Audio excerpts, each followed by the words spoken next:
Diablo Immortal pay to win has been a constant discussion point about the game, but I want to talk about something a little bit different. Many people have looked at the financials and the earnings of Diablo Immortal, and DreamcastGuy says he thinks the game is failing and actually losing money. We're going to be reacting to his video. We have started to do reaction content on the channel. We do it in a way that we think is charitable and more dialogue and discussion driven, so we will be watching his video and reacting to it. I want to see if he can substantiate the claim that the game has failed and losing millions.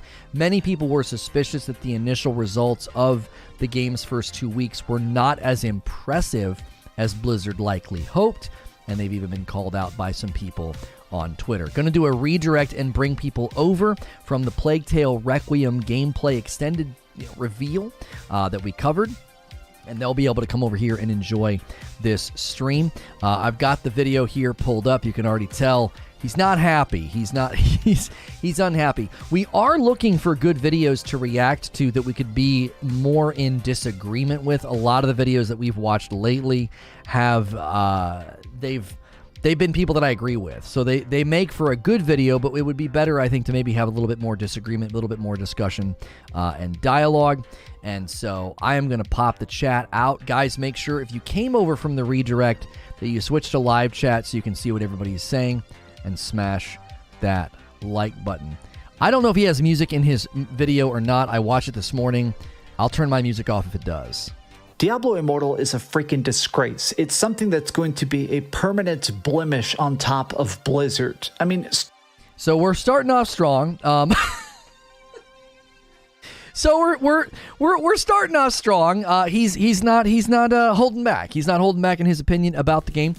Many people are coming out pretty strong about this. Asmongold reacted to a guy recently who was a part of all of the early testing and hopes to be a part of testing for Diablo 4, alphas, betas, and all of that.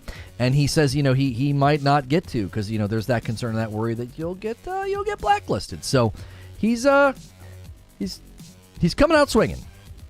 Straight up, I cannot even imagine this game being fun or enjoyable or even a good story because it's just so filled with the scamiest microtransactions I've ever seen in my entire life. But thankfully, I've been doing some research. It seems like Diablo Immortal has actually become a giant flop. It is. So he's going to argue that the game has flopped financially. Now, he's not the only person to do this. So he's going to reference some tweets. He's going to reference some financial reports that seem to be pointing to the fact that the game is not making lots of money. Yes, schemy. I'd never heard schemy before. I think it's a combination of it's like a scheme, like a get-rich-quick scheme, and scummy. It's like scheme and scummy combined. I kind of like it. But yeah, he says it's schemy. And now he did say it's some of the worst he's ever seen. I don't know if he has a history of covering mobile games. I have been told, and this is not at all a rebuttal, but I have been told by people that this is actually very common in mobile games. That's not a rebuttal or a defense, but I do think some people have been hyperbolic as he just was, mainly because maybe they don't check out a whole lot of mobile games, because I don't check out a lot of mobile games. So I hear him say it, and I'm like, yeah, I kind of agree with you, right? It's like skeezy. Yeah, it's kind of like skeezy. Yeah.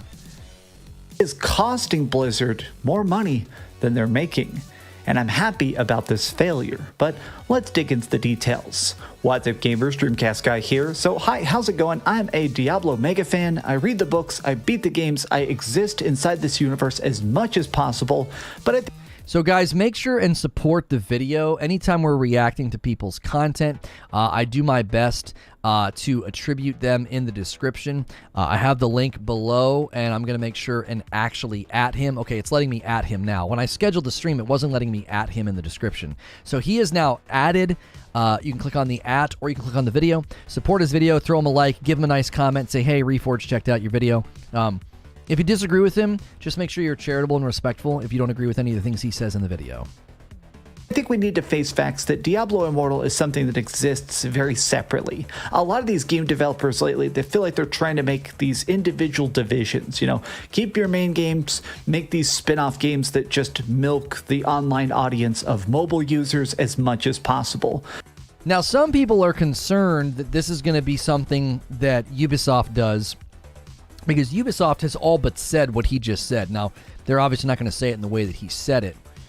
But Ubisoft has all but said, we're going to start to take our mainstay games and spin up free-to-play games.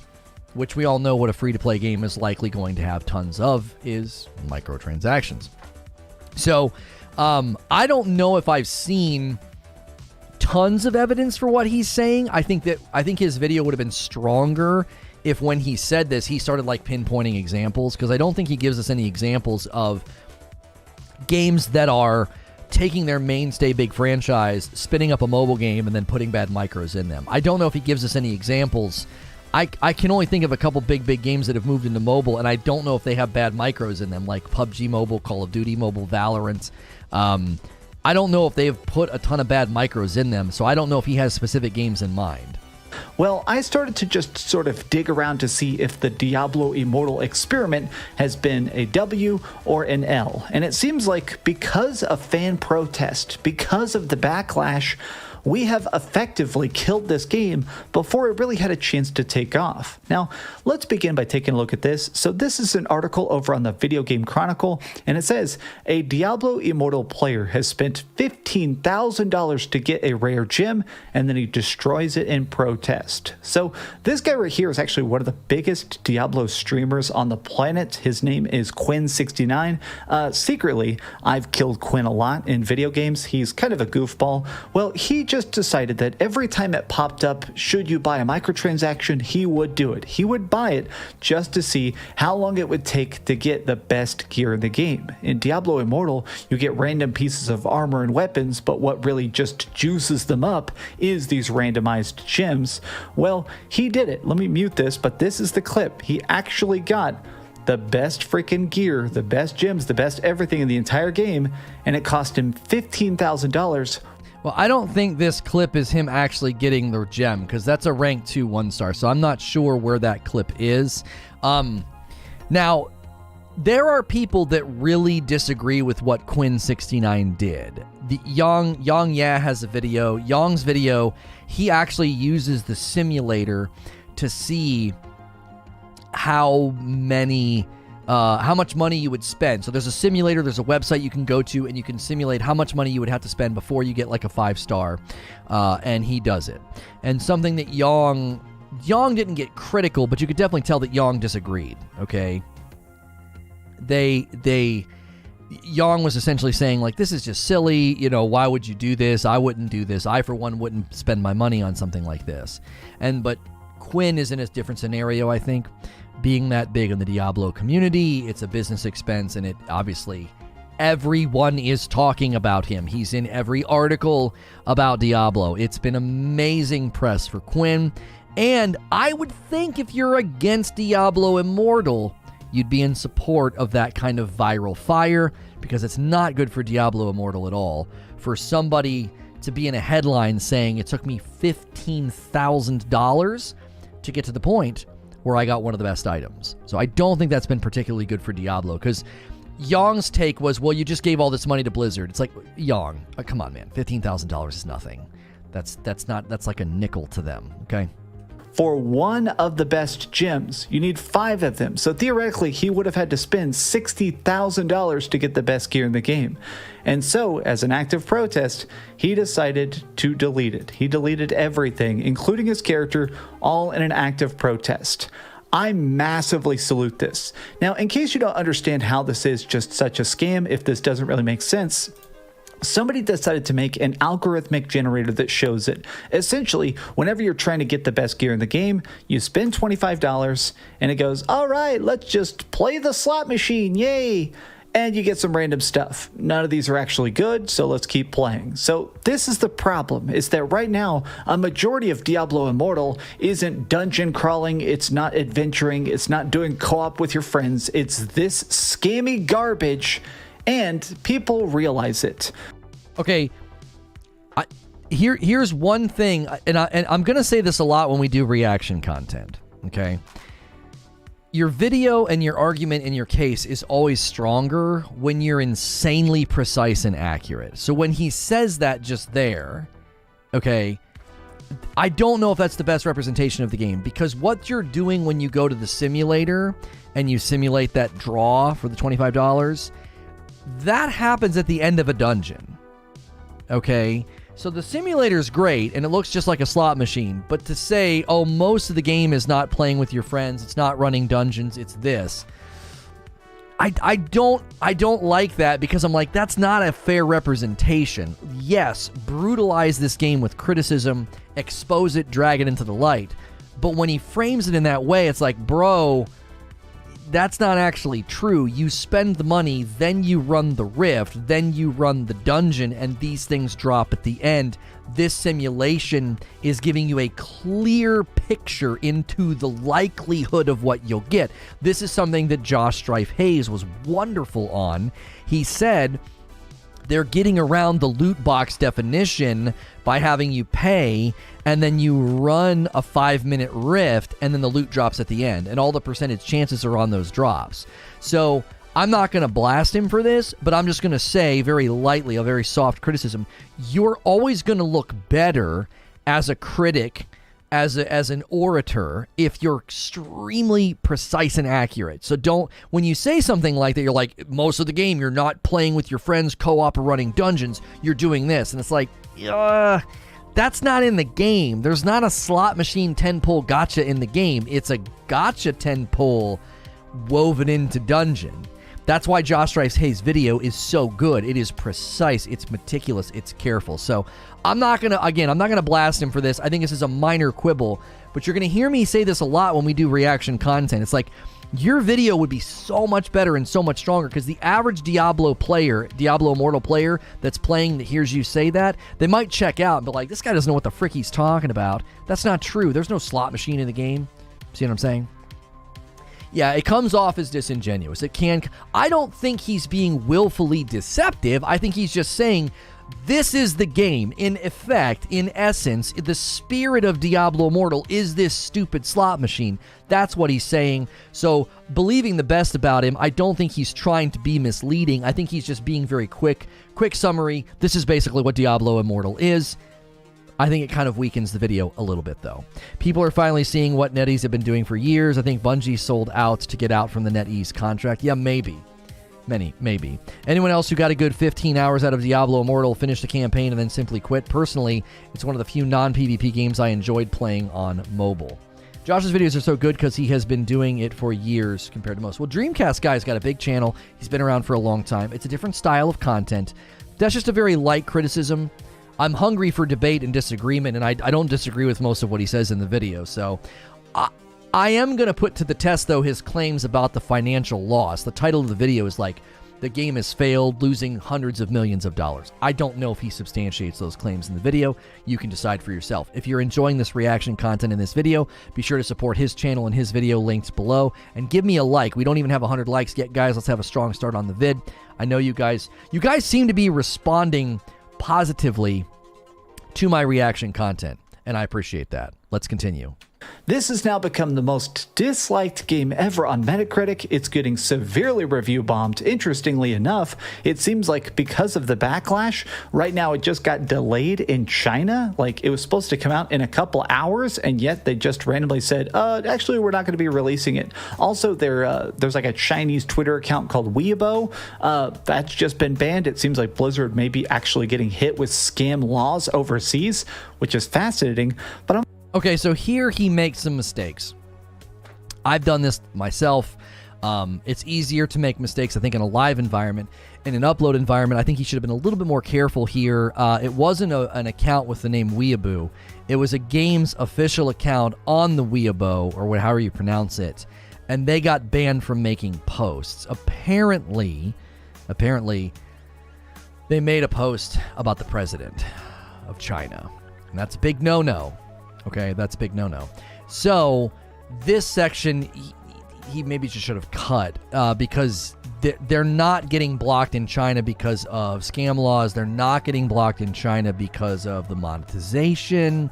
There seems to have been something that happened on one of the accounts, on one of the websites, I'm sorry, where the official Diablo Immortal account got banned. Now, somebody said, Josh Strife Hayes said, Weibo, is that how you say it? Josh Drive Hayes said somebody accidentally posted on that website from the Diablo Immortal account by mistake. They thought they were on their own account, and they made a joke about the president of China. That's a huge no-no, and now the game is likely to not launch in China, which is an enormous financial loss because the biggest and most successful mobile game in existence only is available in China. There's a big spending market there in mobile. So this is a huge hit. So he's highlighting something that's important to his video, but sadly, he might have recorded this before more details came out, and even the details that he's looking at in the tweet, he kind of gets wrong. But not a huge deal, but got to be careful when you're making vids like this. I'm also curious about the profit side of this. So everybody talks about the fact that it is making money. Currently, as it stands, Diablo Immortal has managed to make $24 million in its first week. That's not the biggest number in the world in the grand context of billion-dollar corporations, but $24 million, it's not exactly pennies in the pond. Well, Skill Up here, a very amazing YouTuber, puts this into brilliant context. Diablo 3 made $210 million in its first 24 hours. So basically, Blizzard worked 5 years to make Diablo Immortal, and it's making roughly 10% as much money as their game they released 10 years ago. Plus, they snagged the record for the lowest score ever on Metacritic. Good job, Blizz. You definitely nailed it. Now, we looked at this just for some context here, because I don't know if he makes a comparison to Genshin, so I'm gonna help him out a little bit, and also say that I think the jury's still out. I've not come to a conclusion yet on whether or not Diablo Immortal is been financially successful. It made $24 million in the first 2 weeks, because I think he misquotes it here in a second and says it made $24 million in the first week. It's $24 million in the first 2 weeks, I believe. And when we compared it to Genshin made like $60 million in less time. Genshin made like $60 million in the first week or something on mobile. So it made $24 million on mobile. It's on PC also. Well, I would argue that most of the money is probably coming from mobile, but we'll have to wait and see those figures. Yes, the speculation about $24 million in the first 2 weeks was only mobile. Genshin has averaged $1 billion every 6 months. Right. Yeah, pennies in the pond. I'd never heard that one either, Zubair. I like some of his turns of phrase. All the big whales are on PC. So if that's true, I don't know how can you substantiate that, Paul, that all the Diablo Immortal whales are on PC? Because this is a mobile game. I find that incredibly hard to believe, but I've been proven wrong on things like this before. I would have my doubts. The 100,000 player is PC. Okay, but you got one guy. Quinn's one guy. I mean, again, it was downloaded 8.5 million times. I would love to see the breakdown of platform and then the breakdown of spending, because I would hazard a guess that I could be wrong, because the diehard fans of Diablo are more PC centric. So, but this section of the video where DreamcastGuy's got Skill Up's tweet pulled up. We looked at this, we compared it to Genshin, and then Diablo 3 went on to get into like the 300 millions or something like that. Like it sold, a ton of copies of Diablo 3. And Skill Up said in his video about this that, I know people are going to push back and say it's about the long game. I think that's why the jury's still out here. We don't know if this is going to turn into a very successful mobile game where they just print money. We don't know. It could be a slow start. The lack of the Chinese launch could really be hurting it, given how much that region spends. So this take from Skill Up could be a great rib shot against the game, or it could be just copium. That we all want to celebrate the downfall of Diablo Immortal as it gets downvoted on Metacritic by a couple thousand, thousands of people, tens of thousands of people, when millions have downloaded and played it. I don't know if Metacritic is really doing much right now. Now it could be, something that led to the game not doing well. Quinn going viral, spending $15,000 for one good item. That could be really hurting the game. all the negative press, all the YouTube videos, all the YouTubers, the simulation may have really made a lot of people pump the brakes. I mean, I bought the season pass for $5, and I regret it because I had to put the game down. I honestly thought that the pay to win was going to be bad, but I thought I'd be able to eat around the fat, play as a free-to-play player, and enjoy myself. But with every day that went by, with every video that came out, I was like, I cannot in good conscience continue to play this game. I cannot in good conscience, continue to give this game my time. I can't do it, I can't do it. There was no way that I was going to be able to continue to cover it. Now, I don't mind doing reaction contents to people covering it, because the main reason I wanted to react to DreamcastGuy's video is I want to continue to cover the financial success of the game as it develops. He is postulating the game has been a failure financially. SkillUp is also postulating the same thing. When compared to Genshin, it seems as though this game is hitting pretty below its weight class because it's Diablo. However, if it doesn't land in China, it may be in trouble. It may be in trouble. 43% of that 24 million, by the way, came from the American market. Are you getting a cold? No. The cost of developing Diablo Immortal was probably pennies compared to Diablo 3. That's the other part of the video we're going to get to where we don't know cost of development. At least I don't think we do. Now, what's interesting about this is that keep in mind inflation. Actually extrapolating this up, it's probably $250,000 or maybe even $300 million that they made off Diablo 3 in current context. But more than that, you have to realize this is something that was intended to make money long term. Everybody is quitting Diablo Immortal already. I want to just say something right here, which is that Again, it's just a style thing. Like because I'm so quick. Because I'm so quick to, he sounds stuffed up. I don't sound stuffed up. What do you mean? Anyways, I'm so quick to gut check a platitude, right? A platitude, a broad statement, something unsubstantiated, right? I'm usually quick to check that. I'm like, hey, whoa. Can you substantiate that, right? Conjecture, everyone is quitting. Yeah, when he says that, now he could be simply saying, like, everyone's quitting, because across the board, YouTubers, streamers, content creators, they are 100% walking away from this game. That's not very good for it, okay? That's not very good for it. I'm not going to act like streaming and YouTube, purple platform and YouTube, their influence is there. Their influence is there, but we don't want to overstate their influence, right? Pennies in a pond is an old saying. It's like flipping a penny into a fountain, a wishing well. I'm familiar with putting pennies into like a fountain at the mall or in a wishing well. I'm familiar with that. I've never heard anybody say, oh, it's I'm not saying it's pennies in a pond. I'm not saying it's like a small amount of money. I've never heard anybody use it in that way. Everyone's quitting equals all the free play-to-play players are quitting. Likely happens in every free-to-play game. See, this is why if he were to say that and then substantiate it with a player report or some sort of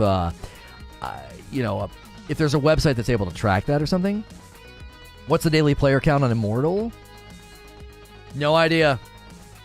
There's no way to... I don't know if there's a place we can even check that. Is there a site that can track it or check it? I don't know.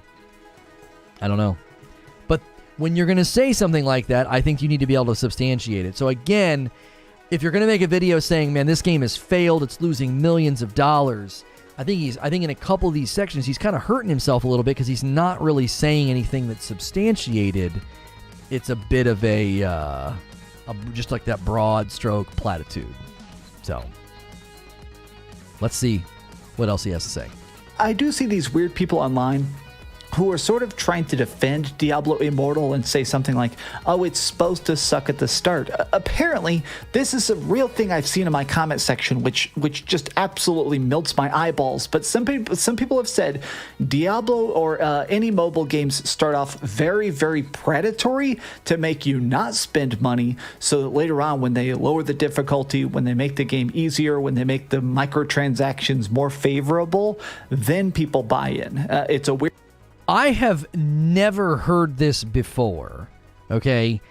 he's saying people are saying this to him. Have you guys ever heard this, that they're going to start out and be really bad on purpose, and then they'll walk it back and everyone will celebrate and spend more?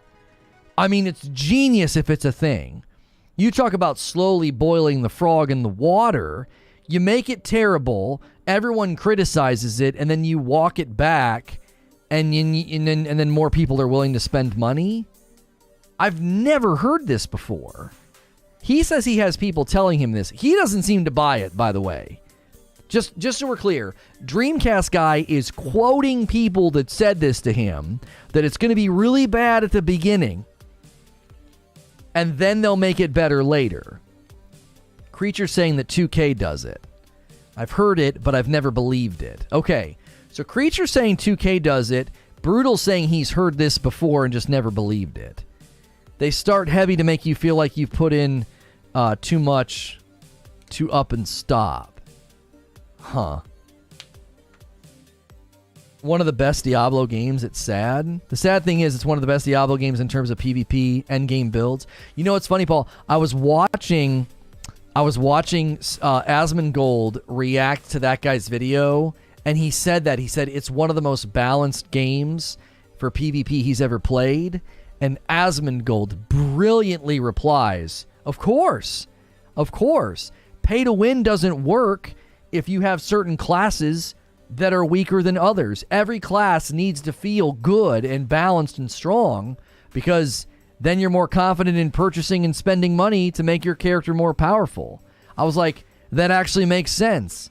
Like, the fact that it's pay to win, it's egregiously pay to win, they have to have it be extremely balanced for PvP, because if not, a giant percentage of your player base would be less likely to spend money, because they would say, oh, my class is the bum class. My class is the weak class. Yeah. It makes sense.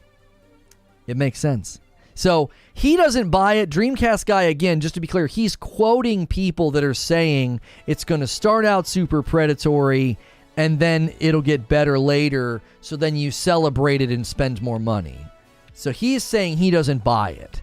And I don't know if I'm buying it either. Now, I think it stands to reason that a company might actually do that. You know what I'm saying? It makes sense. It's like, make it terrible. We'll come out and say, hey, we heard you. We're listening to your criticisms. The whole "we're listening" meme, right? We're listening to your criticisms, and we'll back it down. And then everybody will be like, oh, this is so much better. And they'll be more apt, more prone to spend money in the store. Right? Spent $10,000 on this Devastator. What the H? Right. It's got to be balanced. Because if it's not balanced, nobody's going to spend money. Weird way of like almost punishing the early adopters. People who type stuff that is that insane just make me want to, just rip my eyebrows off or something. You should constantly be pushing back against bad microtransactions. Even if you love the company, even if you love the game series, it is important for fans directly to declare when things are not fair. I mean, straight up, I saw Jez Corden tweeted out yesterday, this was a big viral tweet where he straight up said that anybody even involved with the predatory microtransactions of Diablo Immortal should be ashamed. And he straight up said if this gets him blacklisted by Blizzard, he doesn't even care. This is the balls that are necessary. Now, Asmongold doesn't think Blizzard cares at all. Like, so DreamcastGuy saying like, oh, this is the balls it takes. Like, he might get blacklisted. Asmongold is like, dude, they don't care. They don't give a crap about what anybody's saying right now. Nobody's going to get blacklisted. Right? I don't think I agree with Asmongold. I don't. Because I have been in close proximity with companies like Blizzard Activision. And these companies 100% take things personal and blacklist you and put you on the naughty list. It is an actual thing. Okay? It's happened with EA. It happened with Bungie. And it would not at all surprise me that Blizzard Activision blasts any one of these guys that does this sort of thing with like a don't include list, right? They'll be marked for exclusion. They will be marked for exclusion. They will not be included in Diablo 4 stuff, right? Now, the only way I see that not happening is if they say, we want a huge footprint and presence for Diablo 4. All these guys that spent money, like Quinn and all these others, they're going to be great for Diablo 4 because they're going to boot it up. The audience is going to be huge, and everybody's going to want to know one thing. Is it better than Immortal? And it will be. It will be. So that's the only way I see them not actually blacklisting people. But to presume, like Asmund was just sort of presuming, they don't care, they don't care, they don't care. I'm like, I don't know. I don't think so. I definitely could see them excluding people from early access if they did nothing but shred the game, ridicule the game, and uninstall the game. I could 100% see those people being excluded from early access. A $5 tip from Mr. Glum. This is just the testing grounds for what they can get away with in Diablo 4. I don't think so. Excluding Asmongold would be stupid by them. He's so huge that he literally skyrocketed the popularity of Final Fantasy XIV by himself. Right. There are ways to exclude people that would go under the radar, okay? Think of it in this perspective. They're not going to like ban him from playing Diablo 4. But really, really influential voices could 100% not get invited to capture events. So when it's time for all those early looks at Diablo 4 gameplay, they won't have any. And listen, Blizzard can bank on that and say, they're still going to play the game at launch. It's good for money. They're not going to like grumpily protest and not play Diablo 4 during its launch week. So it could go either way. They could say, listen, these guys are going to cover our game no matter what. We might as well give them early looks. They'll be able to say all the good things about it. They'll be able to tell their audience it's nothing like Immortal. There was a guy that worked on Diablo 4 that literally said something to the effect of Diablo 4 was made for console and PC players. Like, he's lightly, softly trying to say our game isn't going to have this mobile crap in it. But he's not allowed to say that. So he says our game's targeting, console and PC players.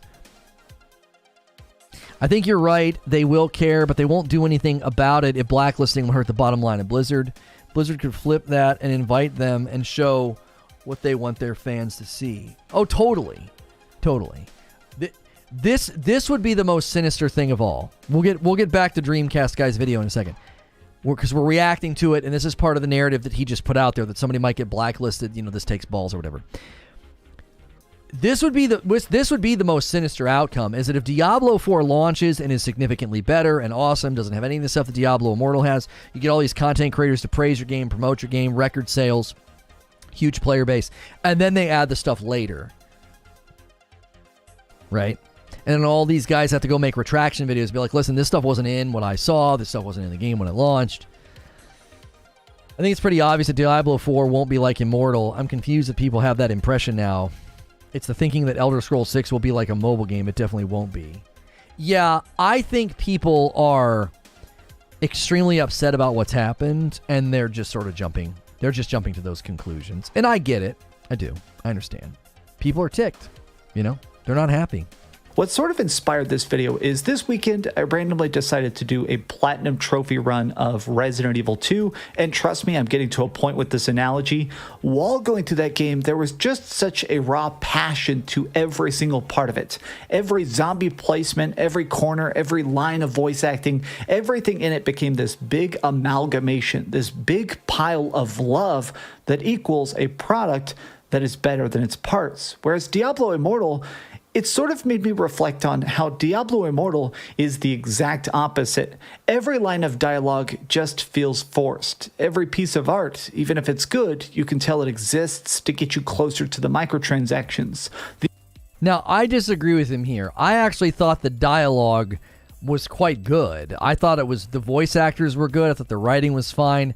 I didn't feel like the game lacked that professional polish. And, he says there's no passion. Okay, I mean, that's subjective, right? I mean, the passion in a remake obviously makes a little bit more sense because it's a remake, right? They want to make sure the game is amazing and awesome. They want to pay tribute to the game that came before it. And to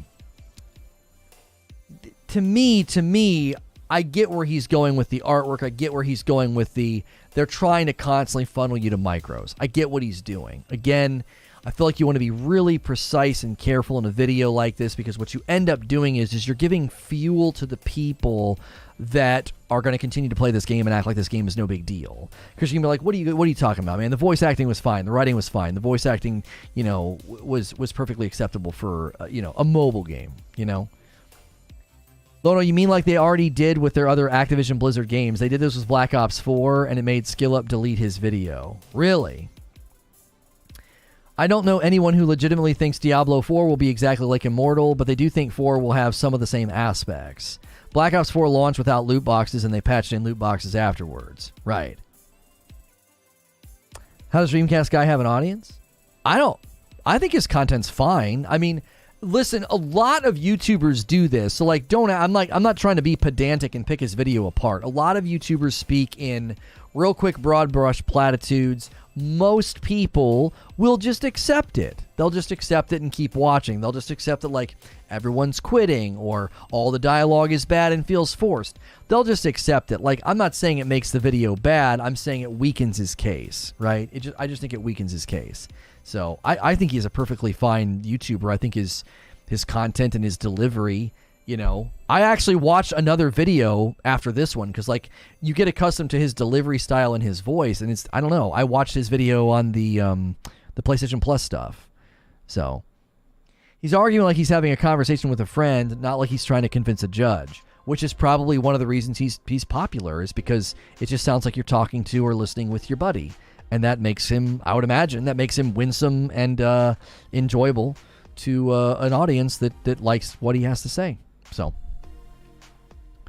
the unfair slot machines purely were built as a way to sort of push back against the people that love Diablo the most. I am annoyed because honestly, this just feels like Activision Blizzard wants you to not like them. It feels like some grand plan to screw over people who want to support them. Now, what's funny is that this seems to very monetarily be blowing up in their faces. Not only are they very clearly losing money on the back end, but people seem to be fleeing them. So right here, June 1st is when the game actually came out. This is the Activision Blizzard stock prices. Now, obviously, most normies probably don't know about this, so who knows what's causing this. But it is funny to me that once the game came out, the stock's been pretty much in free fall. Now, that's not the only... He's getting to it. I don't know. I mean, I want to say Diablo Immortal getting shredded on Metacritic probably wasn't too good for Blizzard Activision stock. People are like, what in the heck's going on over there? That's supposed to be a big successful title for you guys. What is happening? Okay. Now, he's getting to another aspect of this. Activision Blizzard clears itself of any wrongdoing. They did their own investigation and they're like, yeah, we didn't do what we didn't do what we said we were going to do, right? I don't want to say correlations causation, right? I don't want to say correlations causation because stocks, like Eugene is saying, stocks in general right now aren't in the greatest spot.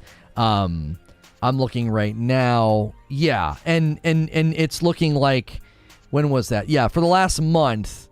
Yeah. Right around the same time that this dip happened for them, I'm seeing other people having similar dips. Tesla, Meta, the NASDAQ did the same exact thing, right? So I'm not a stock guy. I'm not able to do that. I'm not able to commentate on that in any substantive sort of way. So to put this on Diablo, we got to be careful. I don't know if that's a strong enough case. And there's also this other headline that he's about to go into. Feels like everybody is just frustrated with Activision Blizzard because even when they do something right, they do 15 things that are very wrong, like them trying to do an investigation of their own crimes. Right now, Activision is being legally investigated for some wrongful deaths that may have taken place, which is still just absolutely bonkers to consider. Now, I thought, correct me if I'm wrong, I thought they were cleared of the wrongful death stuff, like actually genuinely through a legal process. I thought that was the one thing they were cleared of. Am I incorrect on that? I thought I saw a handful of headlines that one thing kind of got thrown out, but the other stuff is still ongoing. The more serious stuff. Well, that's pretty serious, but what I mean is like the insidious bad practices and stuff. I felt like the wrongful death thing was very tenuous, and they weren't able to substantiate that, and they were kind of cleared of that one. I thought everything else was still ongoing. The wrongful death thing was a settlement. Oh, okay. Maybe.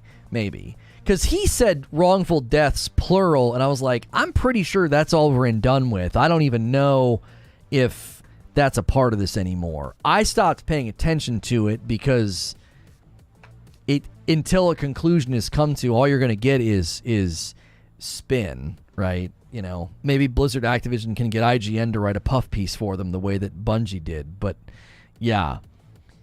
They approved proposal for... It's all being made public now anyway. Activision Blizzard shareholders approved proposal for report on abuse. The shareholders voted. Okay. So everybody's going to be able to see it all. Okay. And they're promising us that, you know what, we looked into it, everything's fine, you don't have to investigate us. Activision Blizzard is very quickly becoming the scummiest, worst company on the planet. Now, I am still hopeful that at some point, this is just a blind hope currently, I'll fully admit it, but right now, whenever we actually see Microsoft step in and take over, I hope all these people are fired. I hope all this stuff is just cleaned out. If Activision Blizzard made good games, I'd be hyped, but as it stands, I don't care about the future of World of Warcraft, I don't care about Overwatch. Call of Duty looks decent, but even that, it's hard to be super hyped about. Like right now, like every part of Activision Blizzard seems like a scam. So, the Microsoft takeover thing, I hate to break it to them. I don't think that's going to lead to a bunch of people getting fired. I saw a report of what Eugene's talking about, that Kodak's going to stay on, apparently. Like, what? Yeah, the wrongful death was that too, Liquid. It wasn't like, you hear wrongful death, it wasn't like somebody in a factory, died from negligence, like something fell on them or something. It was pretty dark, but I didn't see anything that was compelling because the investigation had just started. So I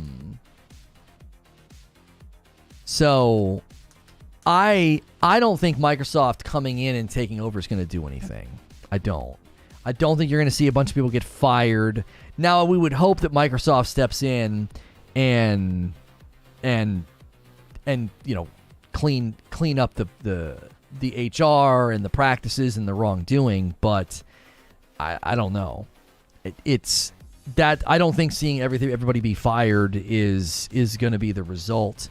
And again, I, in these instances, want there to be a proper investigation, because there could be people that have absolutely nothing to do with it, and they're in the hemisphere of somebody who's egregious and terrible.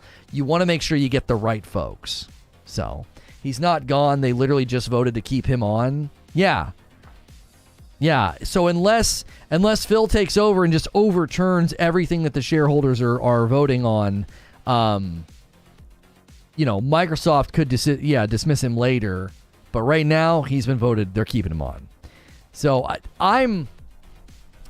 we're near the end of the video. And so let me see where we are. Yeah, we're near the end of the video. I would say currently his title that it's failed and is losing hundreds of millions of dollars, I don't think he has substantiated that claim even remotely. I don't think this is a particularly strong video. I think it's a perfectly fine video in that, like, observing things that are happening. I get the YouTube thing where you got to use a title that's provocative and a thumbnail to get people in. But if I was looking for an actual breakdown of the financial loss that Diablo Immortal has incurred, I don't feel that this video has substantiated that claim even remotely. It's very, very just sort of armchair 30,000 feet observations about comparing it with a Skill Up tweet and he didn't compare it to Genshin, but we compared it to Genshin, and then looking at the stock prices, attributing that to Diablo Immortal, we don't think that can be substantiated either. And we definitely don't know if this story is over, because they could launch in China and just print money. It could launch in that market and do an absolutely insane amount of profit. So Diablo Immortal is a crap show, but I think Diablo 4 will be a regular ARPG, worse than PoE and Grimdong and Last Epoch in every aspect. I think Diablo 4 is going to be awesome. I think they'll make a ton of money if they just do Battle Pass and cosmetics. That's really all they need. So, to be honest, I just looked up the Google Play Store and it was still top grossing. Right, and it should be right now, Piezor, because that's not going to be uncommon. So, in the wake of its launch, if it stays there for another couple of weeks and still hasn't launched in China, then I would say that it's a roaring success. It might have been a slow start compared to Genshin, but it is likely well on its way. But what do you think about this? Are you excited for what's about to come next with Activision Blizzard? Okay, so he's turning now to the audience to be like, what do you think? Which I'm going to ask you guys. Do you think he substantiated the claims? Do you think that he provided enough information to say that the title of the video is Diablo Immortal has failed already? Now, he did put question mark, okay? It's failed already, question mark. So he's entertaining the question. I'm always okay with that as long as you put a question mark. But then it said Blizzard losing hundreds of millions. So it's not that what he is saying is necessarily dishonest, because Blizzard is losing hundreds of millions because of the stock value drop. And he's separating the two statements. Diablo Immortal has failed already, question mark. Blizzard losing hundreds of millions. So it's, okay. I'm not going to blast him for that. I can actually look at that and say there is some intentionality in the way he structured the title, that he's entertaining the question, has it failed, and he is pointing to the fact that Blizzard is losing money. I do not find the two to be connected, and I definitely don't think that Diablo Immortal has failed already. We don't know that yet. We need to see more data points. We need to see if it ever launches in China. No Way Immortal hasn't even tapped the biggest market. Right. And that's if it gets there.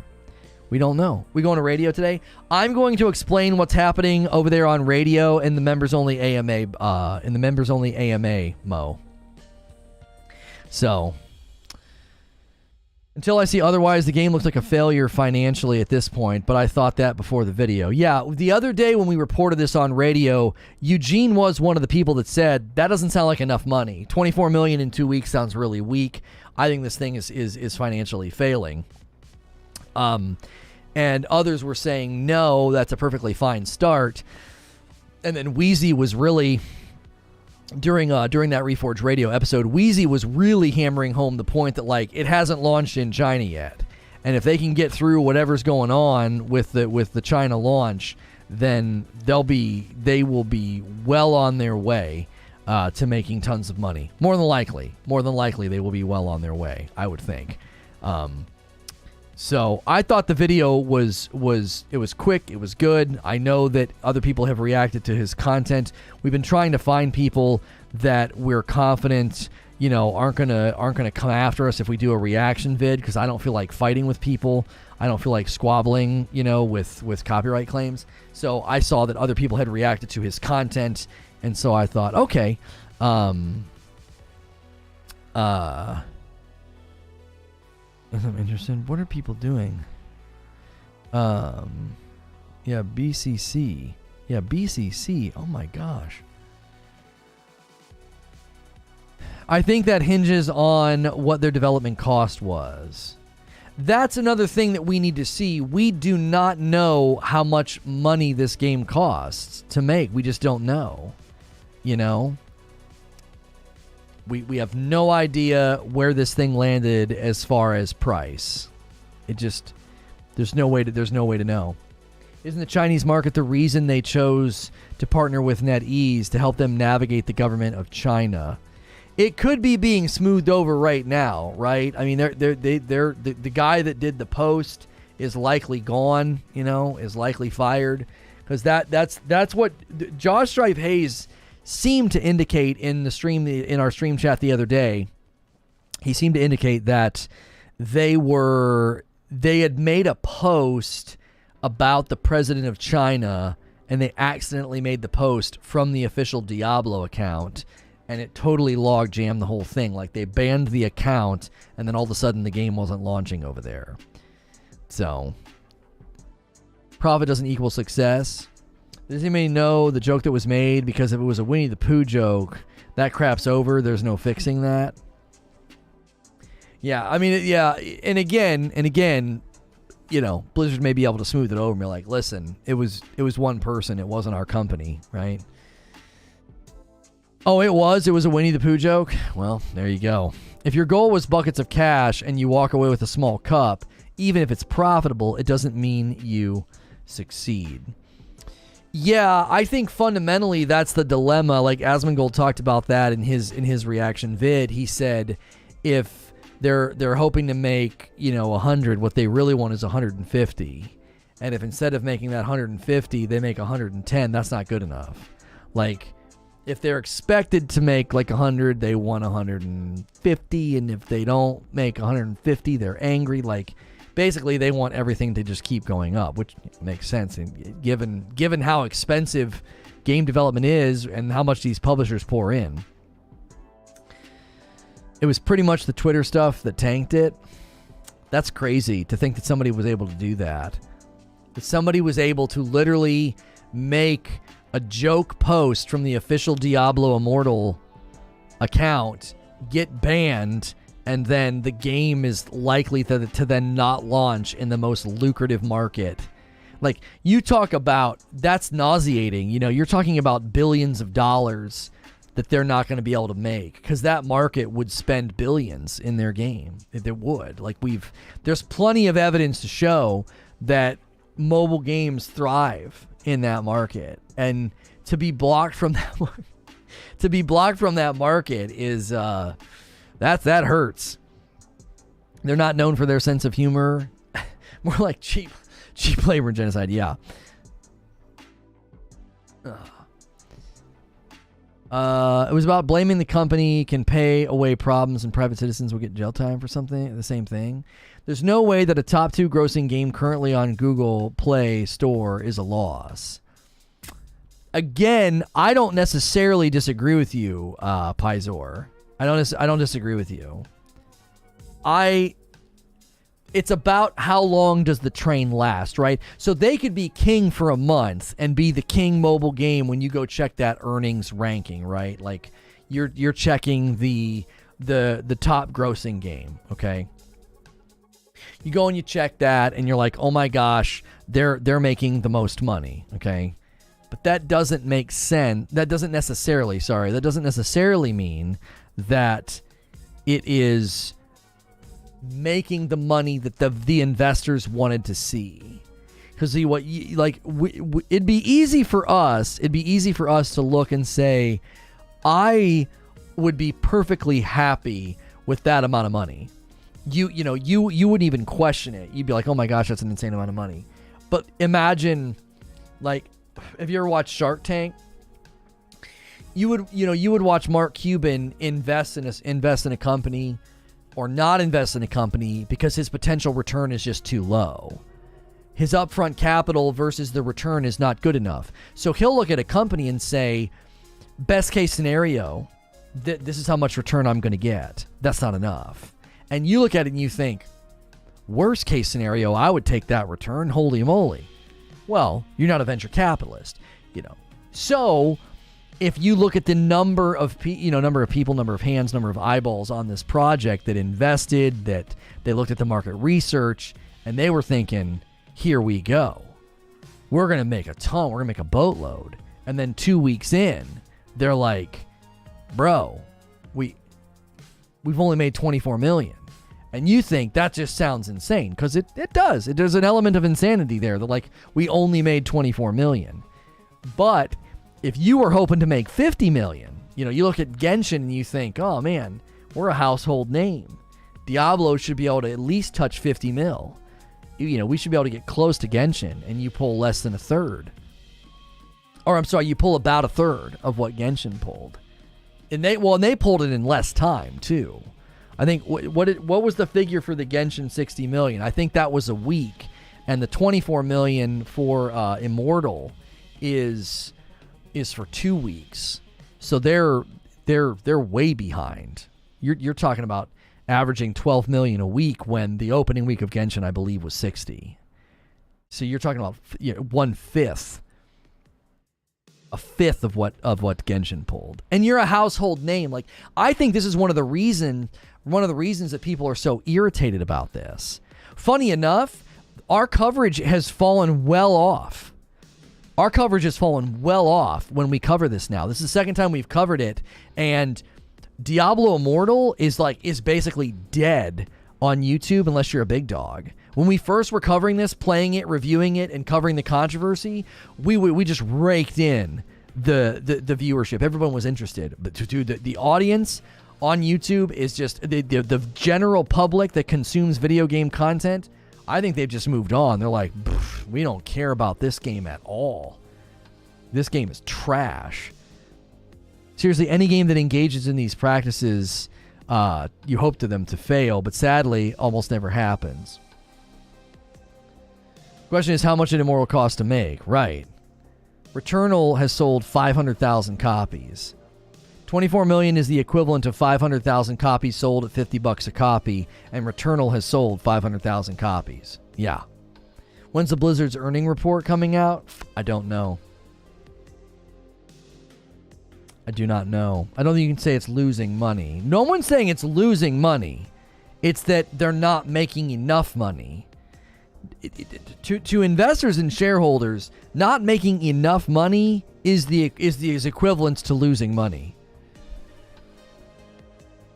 Agreed. People know it's pay to win. Nothing more to know. Most people move on. Yeah. We thought maybe the other day when we covered, Josh Strife Hayes, maybe we got a little too heavy in the title or in the description or whatever. But today it's like I can 100% tell that people have just moved on. They don't care.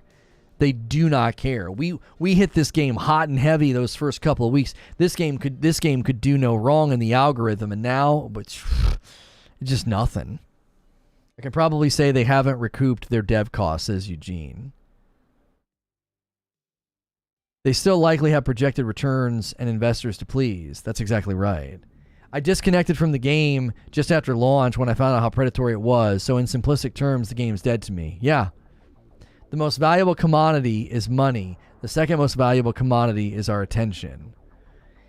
Immortal just came out too late in the mobile pay-to-win game. They could have gotten away with this like 5 years ago.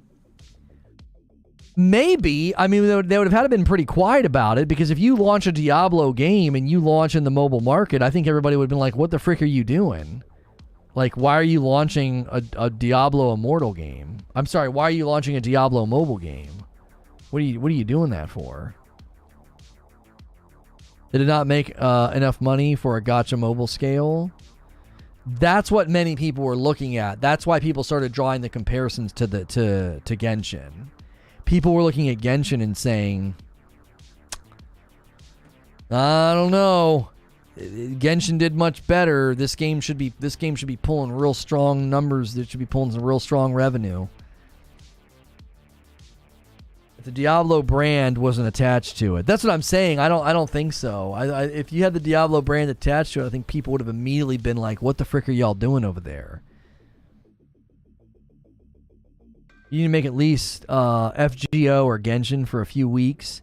They use an IP that is popular with PC fans who won't deal with mobile crap, and then they use it to sell the crappiest of mobile crap. They got the attention of the wrong crowd. Yeah. I mean, it's funny because they went viral for saying, you guys don't have phones? And then they got so much consistent feedback from the beta that they launched the game on PC. And then that ends up really hurting them, because all those hardcore Diablo fans that would have just wrote the game off and been like, I'm not playing a mobile game. All those people are then super interested. They're like, oh man, it's launching on PC. And they all get the game and they're like, what the frick is this? This is worse than all of our worst fears, imagine that. Like, it is an absolute drenched monetization, pay to win, batch of nonsense.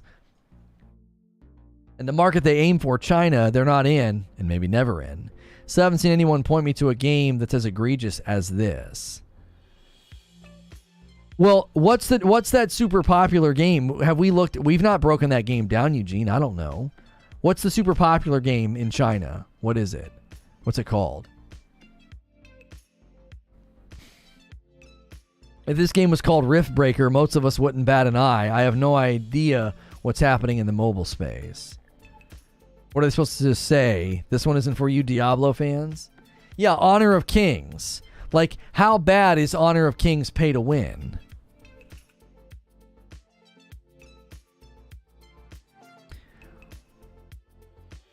Honor of Kings. China's most vilified online game. A report by BBC. This is a report by BBC. It's China's most vilified game, according to the headline. Headline gets you to click. How does it make money? App is free to download, but players can pay to upgrade their characters or costumes. Estimates about how an average player spends from about $1.50 to $6 a month.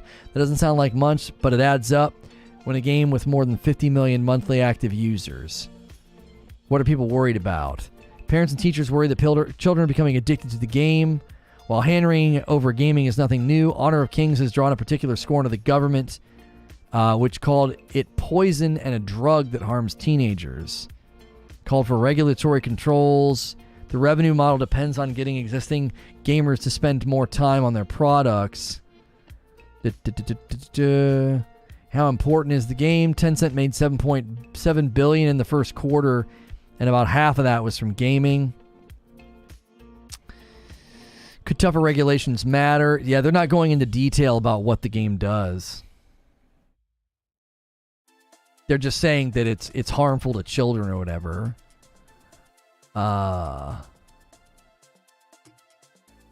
Yeah, all the articles I can find on it just talk about how it makes an insane amount of money. Nobody's saying, could we get 50 more likes on the video? This one and the Josh Strife Hayes ones really surprised me on how we just didn't get the start and the support that we were kind of hoping to see. So let's try to get at least 200 likes. Let's try to give this thing some love. It'll maybe catch some fire after we're not live. This topic is a weird one to me. Usually negative sells, but yeah, Immortal, there's just no search volume for Immortal. Like, no one's searching for it. We're getting found more by people searching for Reforge Gaming. And I know we're getting good search because we got great search on the Plague Tale one. And we're still getting good results on the Plague Tale stream, even now. So, yeah. Diablo Immortal has just kind of fallen off the face of the earth for lots of people. The fact that this game came out and has already lost that level of interest, that people won't come in and help and bash on a game. See, DreamcastGuy here, slightly annoying nasally voice. I didn't find his voice to be that bad. I could see why people might not like it, because when you have a more nasally voice, sometimes people don't like it. Can't believe I'm saying this. The pay to win in Immortal isn't even the issue. No, I agree with that, Eugene. I think that's the least of their offenses. I think that's one of their offenses, but I think it's the least of their offenses. I think the pay to win in Immortal is nothing compared to the way that they've set up everything else. Interview bartender behind $50 million home cocktail machine. Why do I want to interview that guy? You know what I mean? The way they've set up the micro store and the percentage chances, and I don't know. Immortal has more indifference than hate now, I guess. Well, here's the thing. I think what Hilly said is essentially what happened, right? I think everybody was like, "Oh my gosh, it's bad," and so they all come to see how bad it is. And they're like, well, if it's that bad, there's no reason for me to come back and search for it, right? Now, you got really big guys like Asmund. He can react to anybody talking about the game and pull great viewership because he's got, a gigantic channel who just loves to watch that kind of content. But I wouldn't be surprised if I honestly think Josh Strife Hayes' video is part of what's happening. I think his video has had a huge impact. At almost 2 million views, I think the YouTube gaming public watched his video in large numbers, and they're like, I don't need to watch another video. That settles it. There's nothing else that needs to be said. This guy said it all. This game is terrible. It's pay to win refuse. His video's sitting at like what? 1.8 now? 1.8 million? It's going to close in on 2 million. It's going to be his most watched video very soon. Over the course of the next couple of months, it'll overtake his most popular video. And I wouldn't be surprised if that had a massive, massive influence on how many people. Yeah, and Asmund. Between Josh Strife Hayes and Asmongold, and the biggest Diablo content creator going crazy on Purple, spending $15,000. Like, the biggest names, the biggest videos that there could be are just demolishing the game. They're just absolutely demolishing the game. The pay to win is just the tip of the giant predatory iceberg. Yeah, honestly, that's funny. You know what's funny about that too, Eugene? This is what's funny about the pay to win thing. That's the part that everyone kind of shrugs at, isn't it? People like, that's mobile games. Yeah, pay to win's mobile games, man. Well, who cares? I'm not going to spend any money. Who cares? They don't realize that, that's just the beginning of their offenses. It would be like listing off some guy that's been sentenced to like a triple life sentence, and you're listing off the things that he did, and the first thing they list is like breaking and entering. And you're like, well, breaking and entering, that's not that bad. And then you find out he killed 10 people. So it's like, they list that first, it's pay to win. And people are like, yeah, well, mobile games are pay to win. What'd you expect? They're all like this. I was like, no, that's just the first thing. That's just the first thing. There's way more to it than that. You ever been through Chinese airport? They're strict. They took my passport. They looked at my passport like 100 times so carefully. I'm like, dude, I'm just passing through. Yeah, well, they don't know that. They don't know that. They don't know who you are. They don't know what you're up to. Who knows what you're up to? The data shows money spent on mobile games is more than PC or console and almost beats the combined numbers. Well, that's why companies are setting their sights on mobile. Because they know they can make money. Call of Duty Mobile, PUBG Mobile, they make a ton. We need 24 more likes on this vid to hit 200 likes. Come on. It's gonna be a little fighter video. It might get some traction later, but explain to me like I'm 5. What's worse than pay to win? The way that they prey on your progress, the way that they sucker punch you with the rift shards. The way that they have the pricing set up to direct you to buy 10 shards, and once you buy 10 shards, you then discover that you can spend all 10 on a rift. Like, they basically do looky-loo nonsense where you're not really aware of how bad it is until you spend money. So, like, they've actually created an environment where you don't actually know how bad it is until after you've already spent money. The way that it's interwoven into the endgame structure is, I'm telling you, it's truly horrendous the way that it's set up. It's real, real bad. It's not just the pay to win. It's the fact that they prey on the way that the progress is. The percentage chances on the items is ridiculous. The loophole that they have utilized to get around having the classification of having loot boxes. It's all sinister and insidious. It's not just pay to win. Lono just made the definition of burglary pop back in my head. The breaking and entering into an abode at night with the intention to commit a felony therein. There you go. Pricing and how it manipulates your spending. Yeah, it's not just like, hey, come spend money in this game if you want.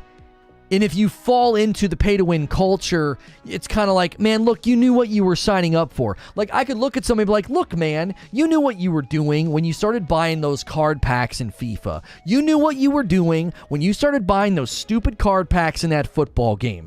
Pay-to-win culture is a lot easier to say, unless it's a kid, you knew what you were doing.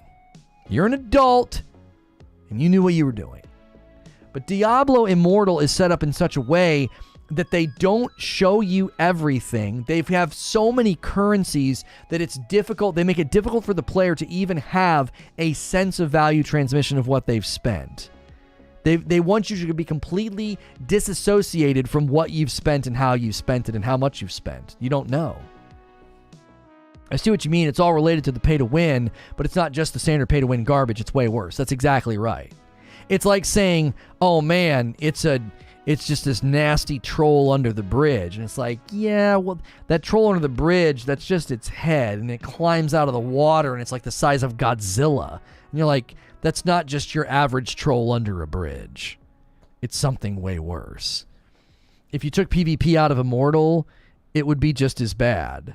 The pay-to-win factor is nothing compared to the rest. That's a good point that Eugene is making. If Diablo Immortal had no pay-to-win whatsoever, okay? If it had no pay-to-win, then... I'm sorry. If it had no PvP, so you couldn't pay-to-win, zero PvP, no opportunity to pay-to-win, just an opportunity to buy gear to basically...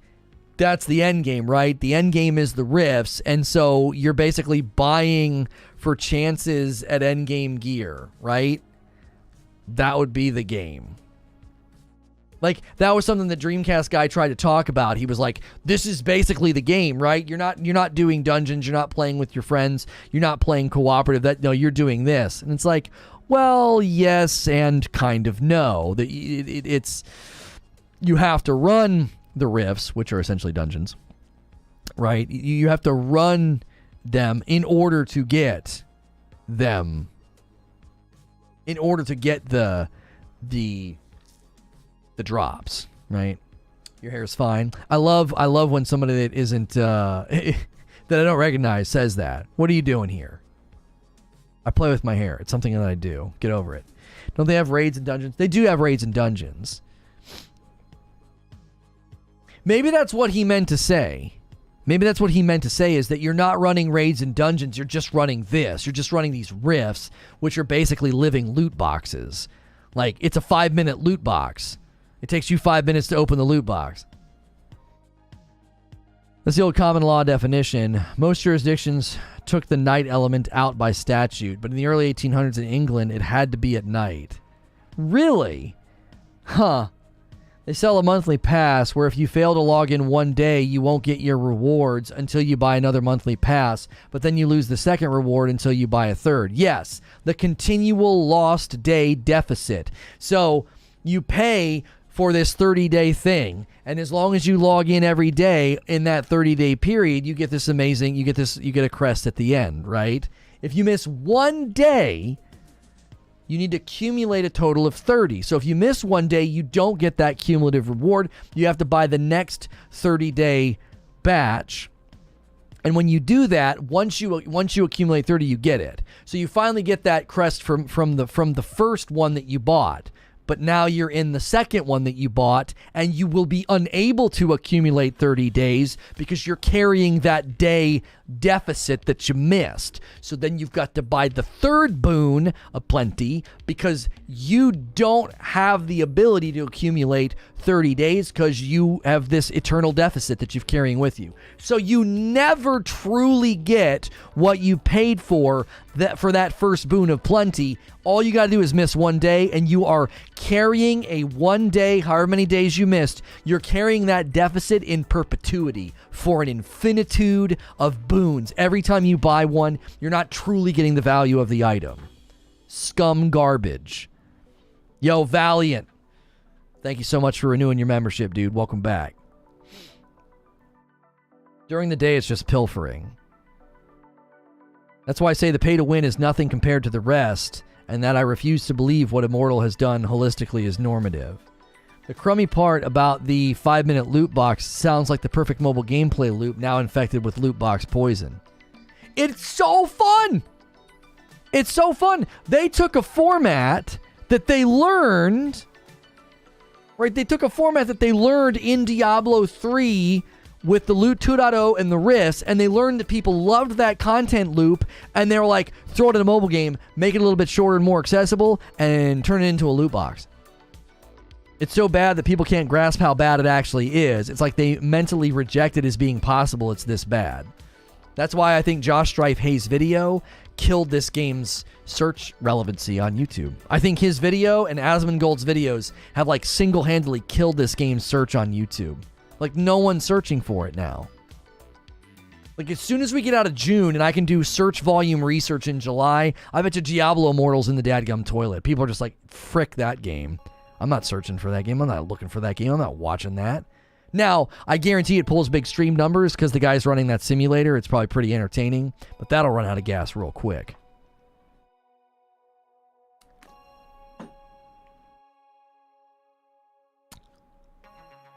Grinding is grindy except for Diablo 3. There was something addicting about their loot system.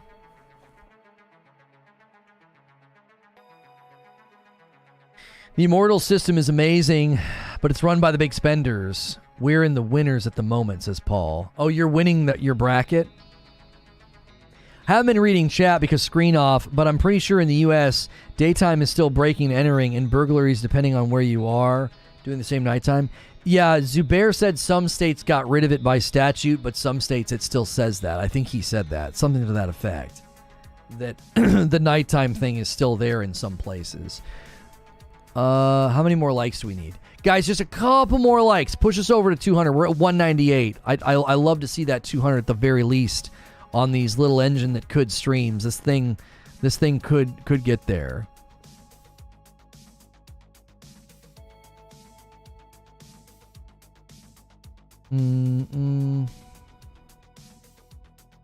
Oblivion's terrain was procedurally generated, then the devs come and build on top of it and make adjustments to it. And where can you verify this? The Todd Howard interviews. Todd was the one sending the interviews. Maddie pulled it straight from the interviews. Bro, pay attention if you're gonna get preachy. I literally said I didn't fact check this and let it stand. F off. Jiminy Chris. Actually, you know what? No. I'm just going to hide this guy on the channel. He's just a preachy douche. He just keeps showing up on every Starfield video, doesn't hang out in the stream because he couldn't go toe-to-toe with me in the live environment, and just is a preachy douchebag in the comments. He's not even worth responding to. So annoying. Can we start calling it gambling to win? I wouldn't even call it gambling to win. I would say it's gambling to play. Like, the way that you progress in Diablo Immortal's endgame is like you have to gamble to play. You're not gambling to win. You're literally just, because gambling assumes that you can win something from the gamble, right? It's literally, that's how you play. That's how you advance. That's how you increase your power. What? I like pay to lose. Yeah. Pay to lose. You're just paying to lose. You run the simulator, right? Run the simulator. Where is it? Diablo Immortal Simulator. Where is this thing? Is this it? $25. Here it is.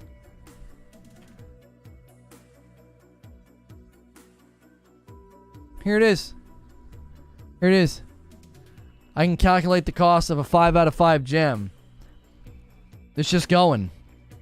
It took me $600. It took me $600 to get a 5 out of 5 gem. Now that's way faster. You need what? You need 6 items at a 5 out of 5 non-dupe.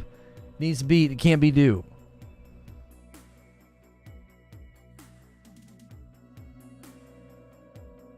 You just run it. Just run it. It took us $2,000 to get 2. $2,000 to get 2.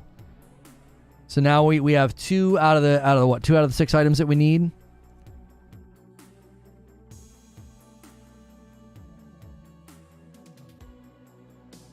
You saying you got lucky with 600?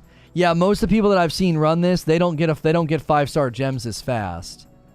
I've got 3, and I've spent $3,000. It's roughly $1,000 per gem. I spent $3,075.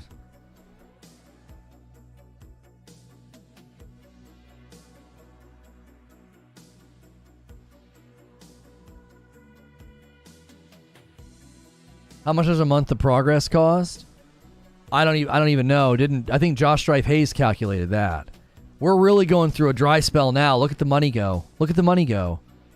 We've spent another $4,000 and we haven't seen one. There it is. We spent $4,500 to get 1. So we spent $3,000 and got 3.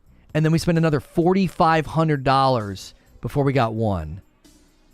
So now we have spent $7,500 for 4 of the best gems. So $7,550 divided by 4. That's almost that's $1,800 per gem. That's almost $2,000 per gem.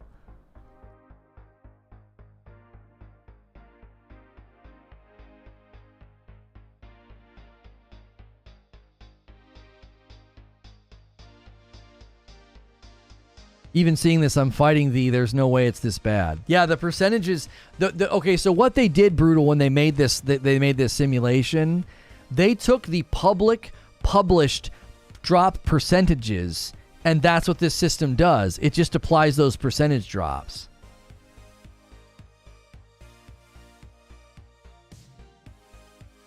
Like, you just push the button and it just rolls it until you get. So we now have 5 of the gems that we need. So you need 6 5-star max gems.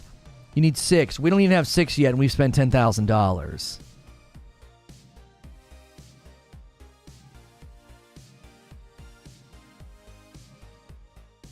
So if we got super lucky and all 6 of our 5-star gems were exactly what we needed, which is incredibly unlikely. It's incredibly unlikely, right?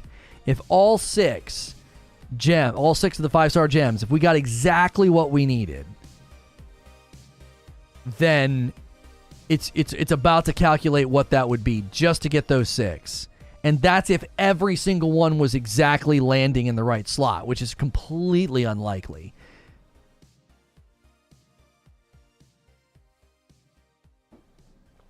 You've had the best RNG I've seen so far. It's running out. Look at it go.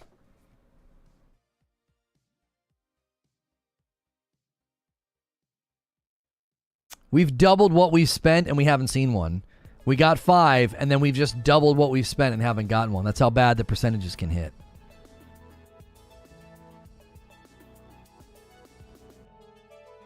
There it goes. There it goes. Our 6th. So if every single one of those 6 gems hit exactly where we needed, it cost us $22,000, basically $23,000. Most builds only run 2 to 4 5-star gems. Yeah, they're for your character, not your account. That's right.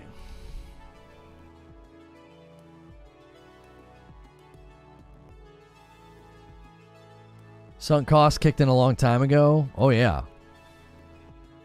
On top of that, that may not even be the gems that you want for the build. 22k times the 6 characters.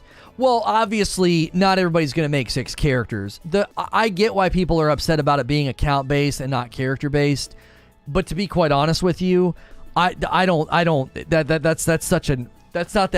something that's that big of a deal, because the average person isn't going to create 6 max level characters. Okay, it's a per character thing, but I don't think we should focus on that. I don't think that's something that should be focused on.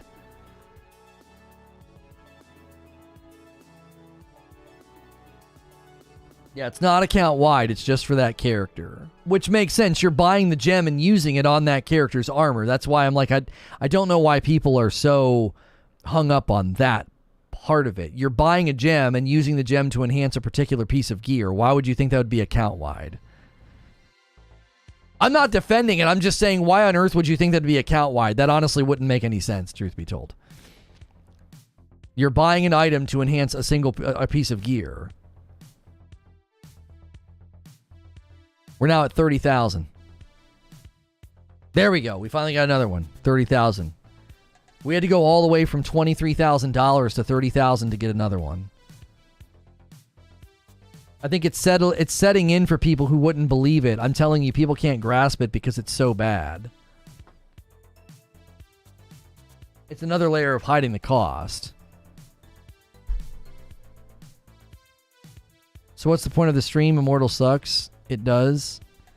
Yeah, it does hard. I don't understand people like you. Why are you here? You have to ask what the point of the stream is. We're having dialogue. We're having discussion. I reacted to another YouTuber's video. Is this your first day on YouTube? This is not normative within the mobile space, and people that continue to push that narrative are doing the industry a disservice and are actively contributing to the problem. Some mother blanker designed this. I hope his butthole always itches for the rest of his life. Yeah. Yang tried to just get 10. He wanted to see what it would take to get 10 5-star gems. He wanted to see how long it took.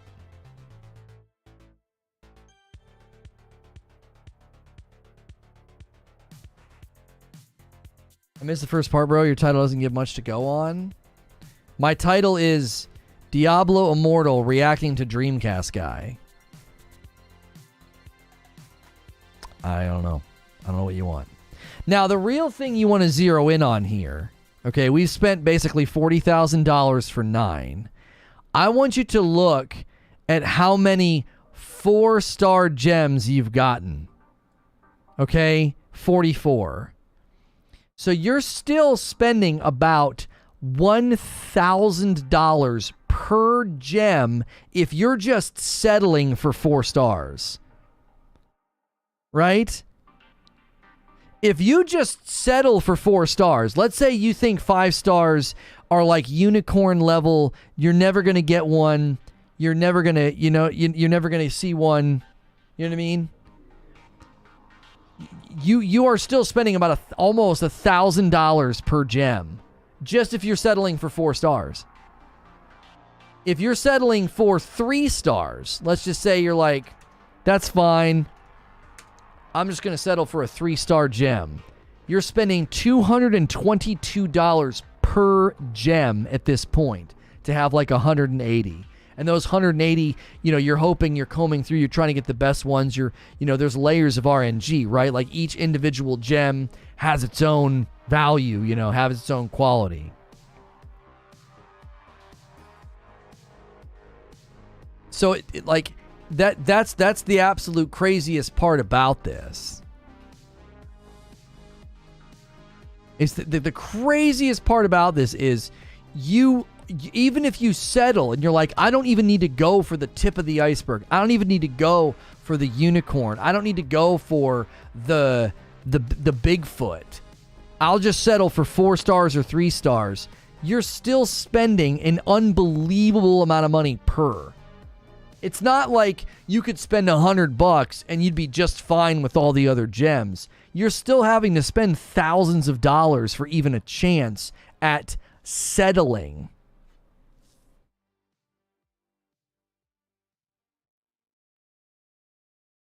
I don't even agree with cosmetic microtransactions. That's how we got where we are now. People normalizing things like that. It's a slippery slope. I 100% disagree with that notion. The idea that selling microtransactions in a game like Fortnite or a game like Destiny or something is not what got us here. They're not even remotely the same. They're not. Like, microtransactions in sports games is probably where it started. It didn't start with microtransactions of cosmetics. I disagree with that wholeheartedly.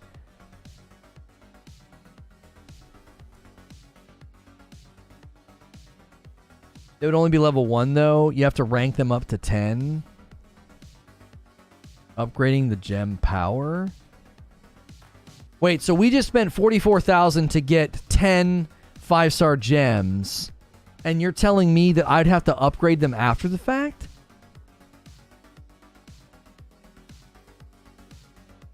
Direct purchase cosmetics did not lead to this. Yeah, I don't agree with that. They're not related. I don't think they're not cousins. They're not even freaking cousins. They're not even from the same family or species. Yep. Yes. Yeah, and slippery slope is a logical fallacy. Like, you can't use a known logical fallacy to argue your point. You still have to use resources to level them up. Oh my word. So I can spend a literal teacher's salary, a good teacher's salary, that's not bad in some states, $44,000.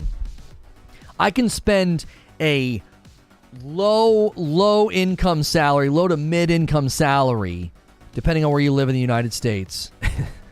I don't want to start that debate again. You can spend an annual salary and you get 10 and you're not even done yet. You spent $44,000. Your dismissal of the slippery slope is intellectually bankrupt. It's human nature. I love when people use terms like intellectually bankrupt because they've heard me say it, and you think you're going to win some sort of point in the argument. Okay. My dismissal of the slippery slope is intellectually bankrupt. Yeah. I dismissed a logical fallacy, and you call that intellectually bankrupt. Do you know what irony is? It's what you just did. Doing something that's intellectually bankrupt while accusing me of being intellectually bankrupt. Like, that's ironic. This is the gameplay. Yeah. I'm not kidding you. I almost streamed this. I said, well, let's just stream this for a couple hours, but I knew I would get bored after about 10 minutes.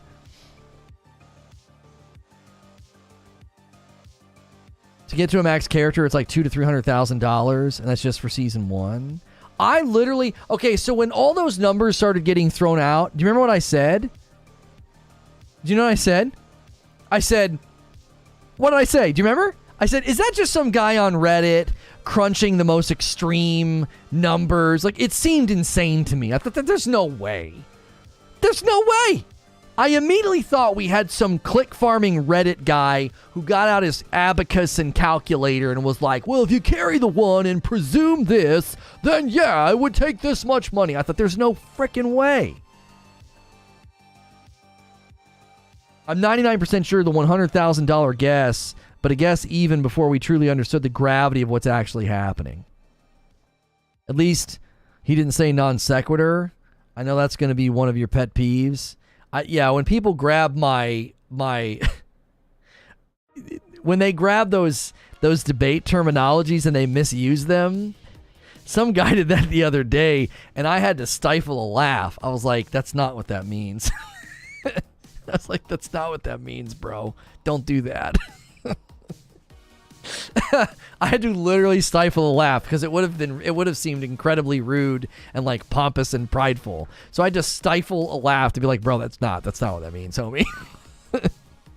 Lono, look at Discord. What's this? The catch is that ranking up legendary gems doesn't come easy. To rank gems up, you need to acquire duplicates of that same gem, as well as a resource called gem power, which is earned from breaking down unneeded legendary gems. The more powerful the gem, and the higher the rank, the more duplicates and the more gem power that is needed to rank up. I don't even understand, like...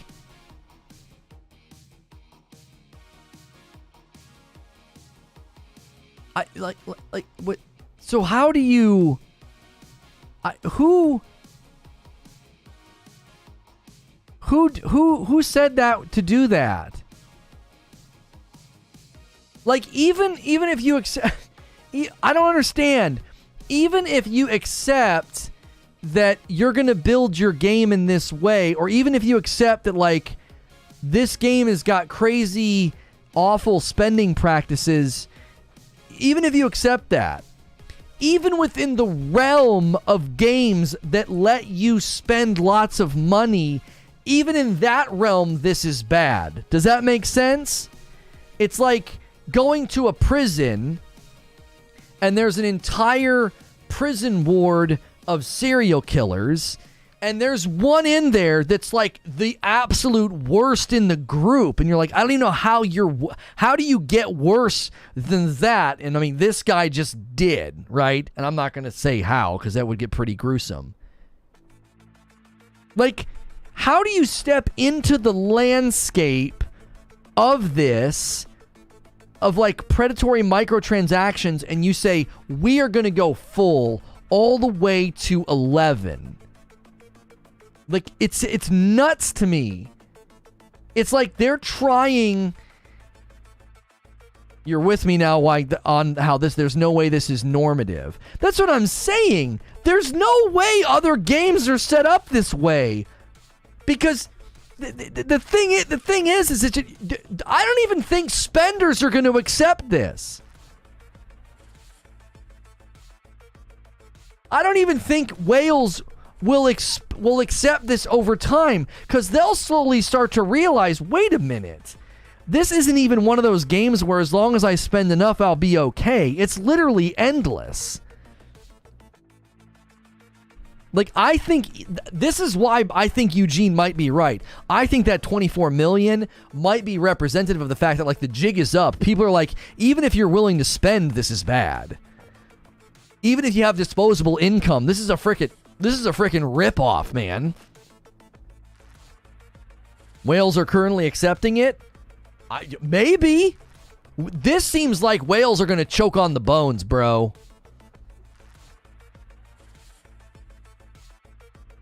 If you just came here to insult the person that I reacted to, get the frick out and don't come back. Are you guys not multi-billionaires? I wonder if someone just said, let's see how far whales will go. That's what it literally feels like. It feels like they're actually, it's like a social experiment. They're like, how bad could we make it? I've got an idea. Make the percentage chances so insanely low that you'd have to spend almost $50,000 just to get enough gems to consider maxing your character. But that we're not even done yet. If they want to level those gems up, they're going to need duplicates of those gems, which means they would need to spend more money to even attempt to level them. So you got to spend money to get the item and then spend more money just to get the item to level up. Rank 10 is only the start of it, and then you have to awaken them? What? What do you mean? That's not... So if you spend $50,000 and then you spend another okay, let me understand this. Oh my gosh, my brain is breaking and melting at the same time. So you're telling me that I could spend $50,000 to $100,000, an obscene amount of money, a salary, a six-figure salary, and then now that they're leveled up to 10, I'm not even done yet. I also then must awaken it? I don't even... How? This is beyond belief at this point. This isn't just paid to win. This isn't just predatory. We're living in the theater of the absurd. This is just absurd. It's absurd. Is your brain struggling to accept how bad it is? It doesn't... It's like, yes. How does it keep going? I watched a guy play a game on TikTok where he is eternally going down into a pizza. It's eternal. It's like this weird, crazy, endless optical illusion thing, right? It just keeps going and going and going, and it gets faster and faster and faster. It's one of those games where that's the challenge, right, is to get as far as you possibly can and to rank up some insane score. Like, this feels like that. Like, it just keeps going and going and going and going. It's like an optical illusion. You're like, there's just no end to this. You know, like when the clown keeps pulling out the eternal hanky, and they're all tied together. It just keeps going. Yeah, Mr. Beast could play this game. There was a mobile game that had inflated prices in Saudi Arabia specifically because they would spend the money regardless. So yeah, I don't think you understand how bad mobile is. No. No, I can't stand when you talk to me this way. Like, do you read what you write? I don't think you understand how bad mobile is. That just reads so condescending. I understand how bad mobile is. Why do you think I stopped playing mobile games? I was one of the first people to put Marvel Puzzle Quest on blast 2 years ago. Don't tell me I don't know anything about mobile games.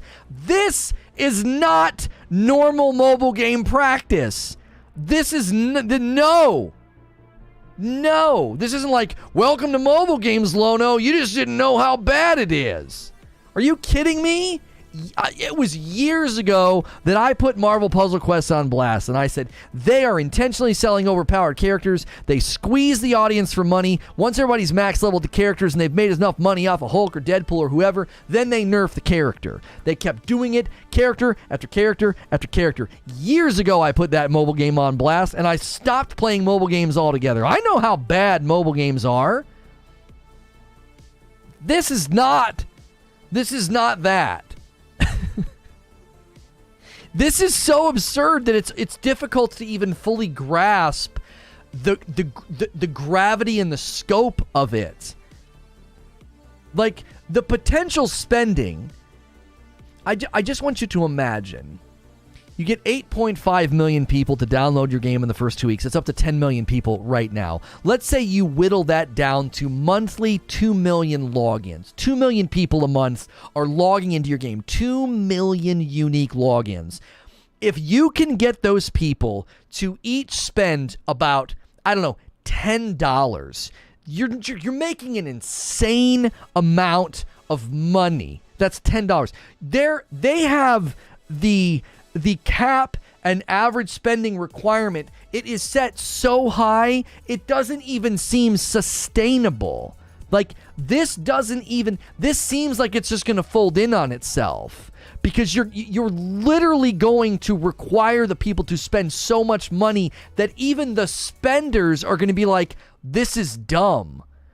I've spent 20 grand and I don't know. Is it literally meant to be like that guy described it? It's a spending simulator where your satisfaction and that itch is just from spending money? Is that it? I mean, is that what this game is? Is their attempt to say it's basically a money spending simulator? Don't recite the old laws to me. I was there when they were written. Yeah. Don't talk to me like I'm some old fuddy-duddy that has, you're just in the dark about how bad mobile games are. No. I don't have to play them and spend money in them to know how bad they are. I abandoned a handful of them because of it.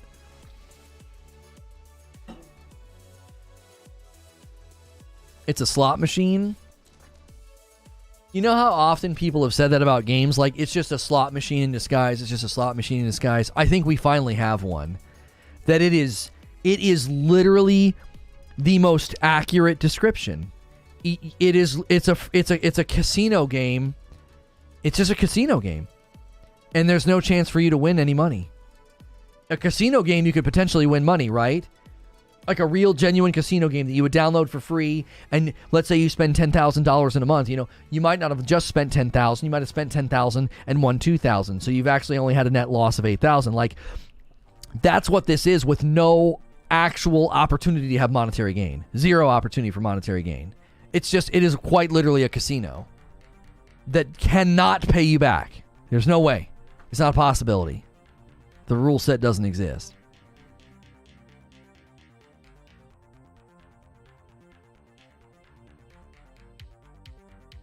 The amounts being thrown around on this game just completely boggle the mind. 15, 30, 100K for what? Loot? It's insane to me.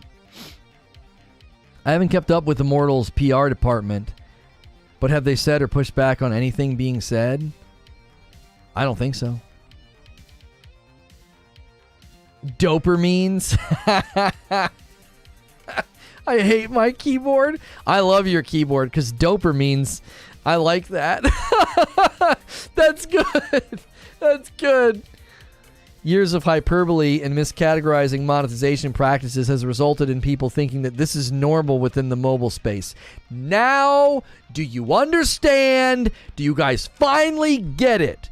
Do you finally understand why I said you shouldn't be exaggeratory and hyperbolic and call everything pay to win? Because you end up muddying the waters, and then they can smuggle in way worse practices. Because there was like, well, every game's pay to win. What's the big deal? This is a big deal. This is nuts. It's truly worse than I thought. I thought, yeah, it's bad, and I thought, oh, it's terrible, and now I'm like, oh my gosh, we're in the upside down. We're literally in the upside down. It's bonkers. But this is exactly what I was worried about. It was like, if you call everything pay to win, if Warframe's pay to win, and so is Diablo Immortal, boy, oh boy, did you just make it really hard to know what the frick's wrong with Warframe and what the frick's wrong with this game. They're all just pay to win, man. If you feel like pay to win, right? Shrug, shrug, shrug.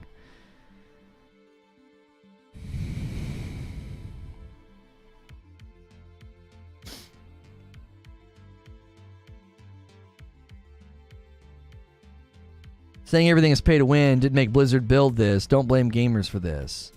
Well, I'm not blaming gamers. I'm not. What Eugene was saying years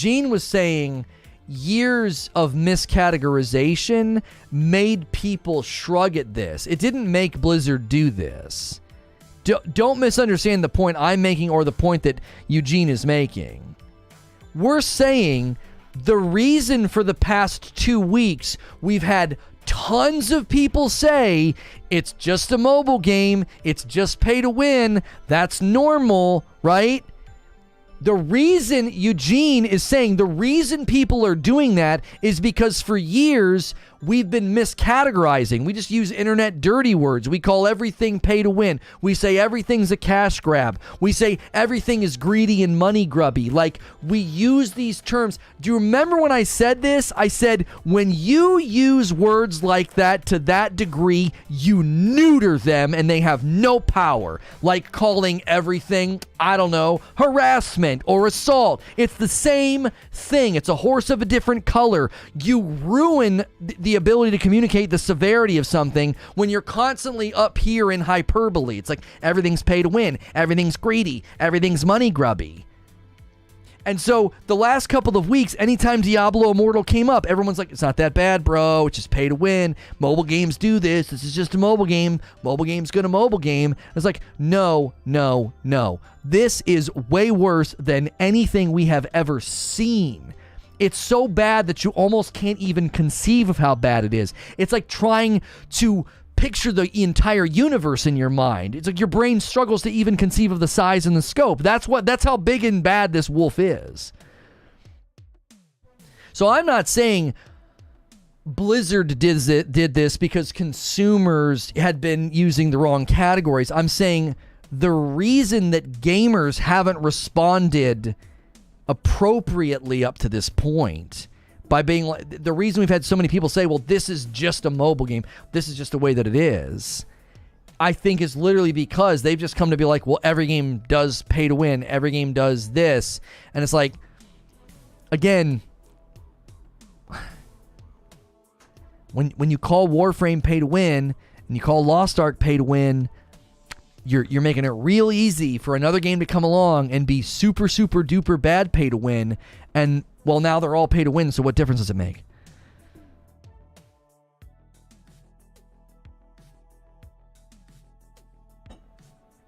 This is why crap can be predatory, because you allow it with the pretense that you don't have to spend money. Blank you for saying that straight up. Well, in the first week, I said something similar to that, Wheezy. I said, I'm just going to play it. No, what I said was, if I wasn't a streamer, I would just play it and spend no money. And then I started watching the videos.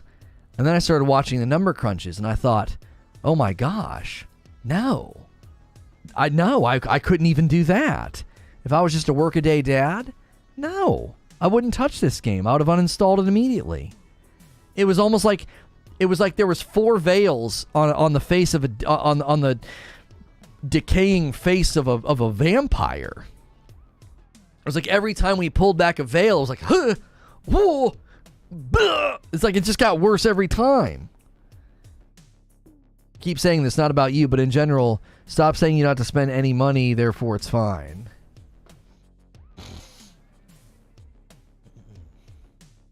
I disagree with most of you on this. I don't distinguish between pay to win or pay to progress. In my opinion, if you have to pay to have any reasonable progression, it's pay to win.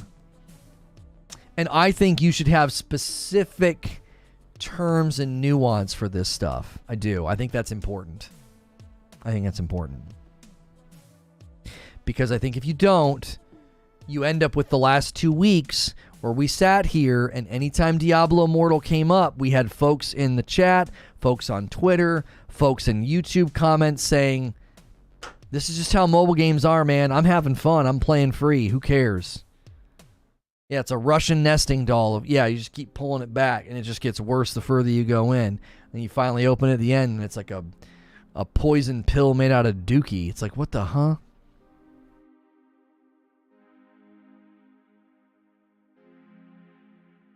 It's slot machines all the way down. I wonder if this is just Blizz testing the outer limits of what players will put up with. They have a ton of other mobile games coming out, so this could be their test game. Yeah.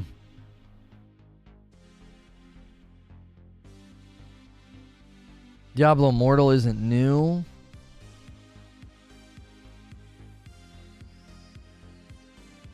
Oh, well, yeah, Honor of Kings. Yeah, Arena of Valor. Yeah. We looked at that one earlier. That one's pretty critical. I've tried Warframe. I don't like the game. I don't like the gameplay loop.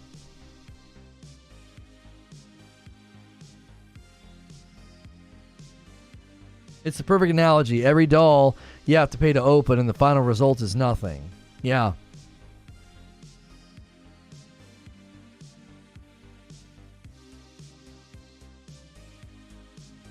There it is. Every mobile game does this. I've been saying for a week, this isn't normative, and people keep saying it is. I'm going to keep saying this is a horrible thing because it's Diablo. Every mobile game I've played does this. Right, but Mo, we just looked at the stages of how bad this is, and that just simply isn't true.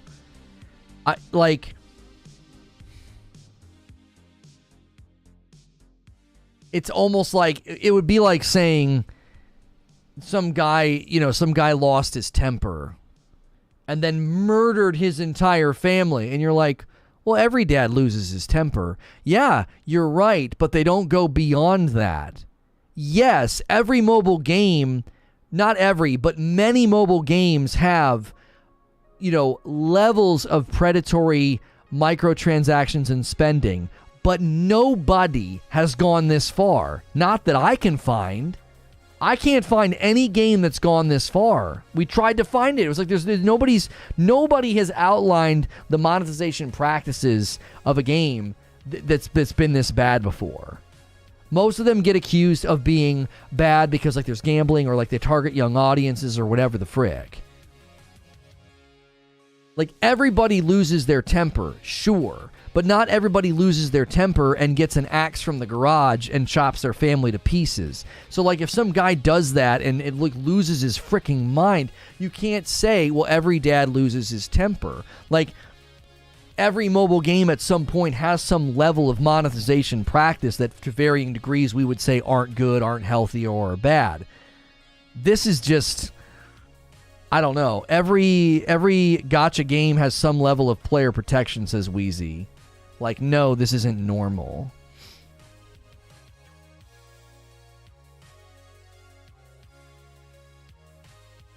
This is insidious, yeah.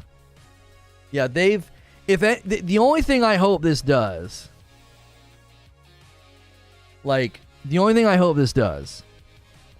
is I hope this draws so many people's attention to how bad it is that it actually inadvertently causes change, where people are like, this is so far beyond the pale that again, hopefully it is failing.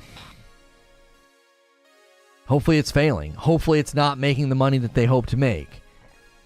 Because it's my belief. It's my belief that even spenders are going to look at this and say, no way. No way. This is even if you accept the spending culture of the game, the rules within the spending culture are bad and unfair. Like, even if you shrug and say, oh, mobile game gonna mobile game, and you just accept the spending culture of the game, bro, no. You, even within that spending culture, it's bad and unfair, and it's completely layered in a way to hide from the player how bad it is. It worries me. I wonder how close they were to getting away with this. This was was it just putting this on PC that was the misstep? I don't think so, Valiant, because I think the hardcore Diablo guys would have done what I did. They would have gotten their controller out, and they would have gotten their like PlayStation controller out and paired it with their iPad and got their little capture cable, so they could pair it with their capture gameplay on their iPad. I feel like they would have. I feel like they would have gotten blasted for this, because plenty of mobile content creators would have been like, what the huh? If this is not Diablo branded, this would have flown under the radar. Yeah. I mean, what's crazy, Wheeze, is it probably would have just failed. Do you know what I'm saying? Like, it wouldn't have succeeded if it wasn't... Like, the only reason it has a chance to succeed is it's Diablo. If some random mobile game came out built this way, people would have immediately been like, this is the dumbest... What? Huh? No one's going to support this. No one's going to spend money on this. It would have just crashed and burned, because it would have gone way too far. If it was any other company, they probably would have had to be closer to adopting the spending structures and systems of like a Genshin. Do you know what I mean? They would have to fall more in line with what mobile games do. I think because it's Diablo, they flew too close to the sun. They're like, let's just go all the way up there and see what we can do.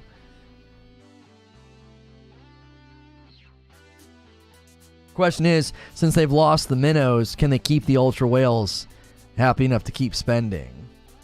That's why the more we looked at it, Zubair, when I started like really going nuclear and like losing my mind, I was like, I don't even think spenders will accept this for very long. Hey, somebody ordered some Reforge roast. Thanks for doing that. Oh, that was a while ago. A bag of dark to Jitty Kitty. Thank you so much for doing that. I don't think I've ever seen that person order before.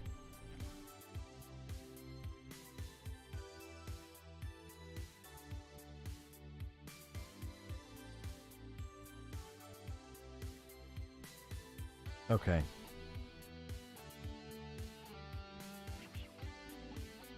Yeah. They 100% went full, bro. They went totally full.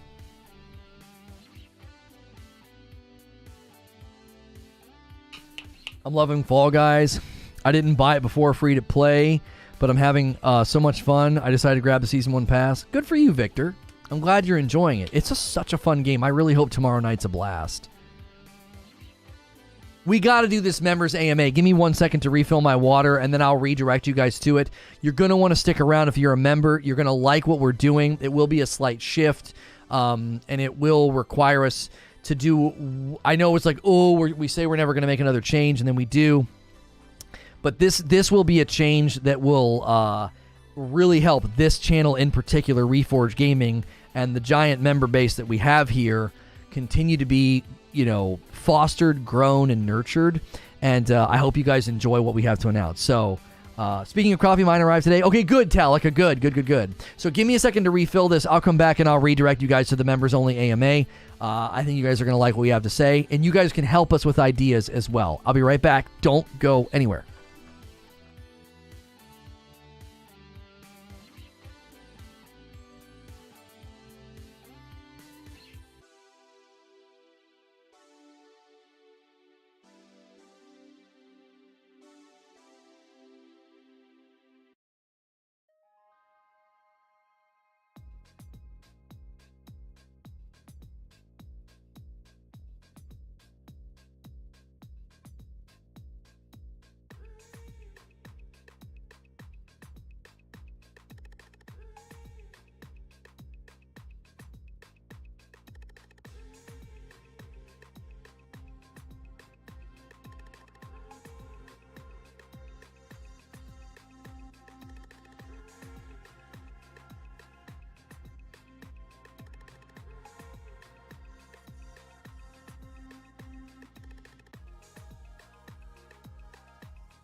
I am extremely sorry about that, chat. There was a dog in my backyard that I did not recognize. I was walking through my house, and I looked out through the sunroom, and my neighbor's dog was going nuts. And I was like, that's not normal. He doesn't usually do that.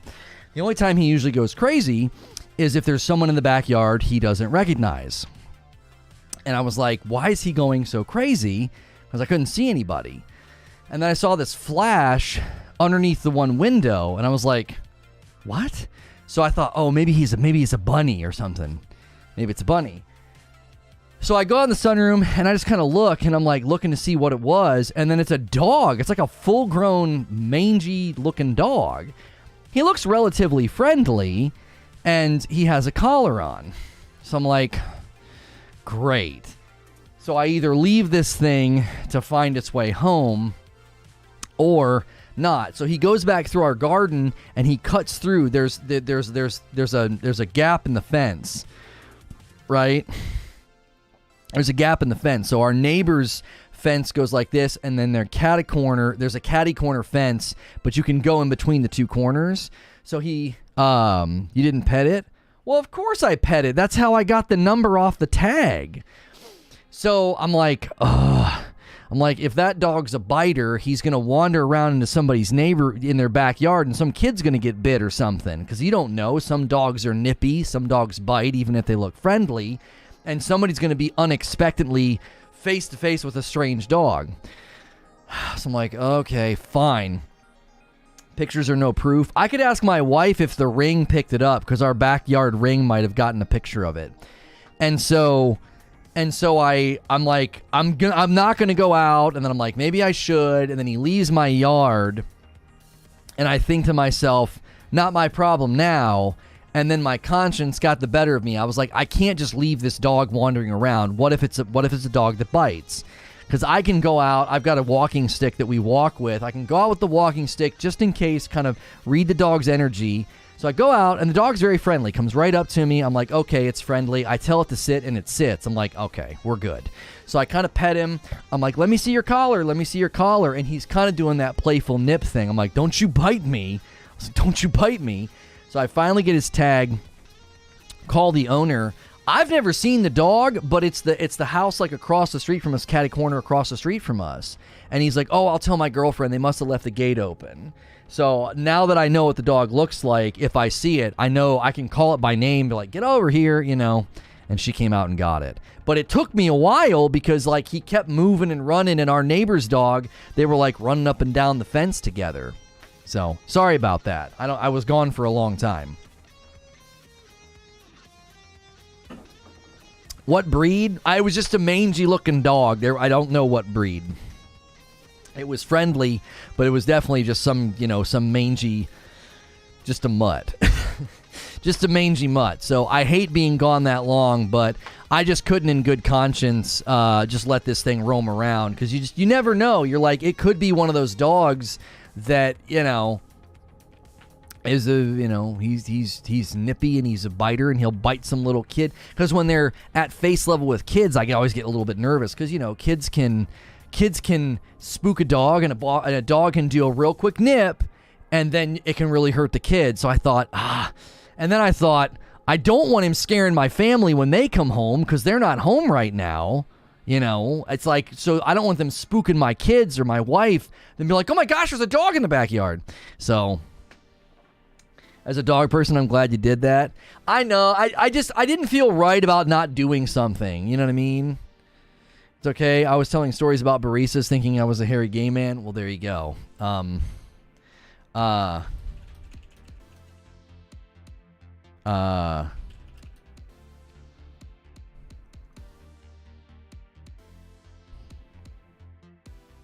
right, I'm gonna ping the members only thing, and then I'm gonna do I'm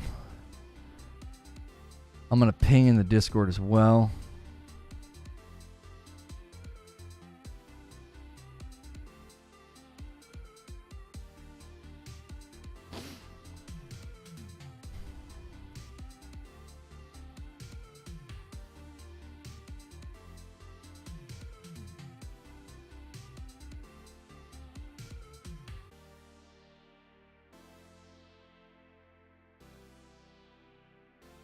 All right, I'm sending out the tweet.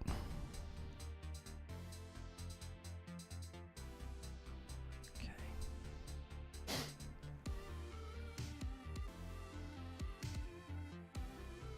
It's on auto start. I want to turn auto start off. Why won't it let me turn auto start off?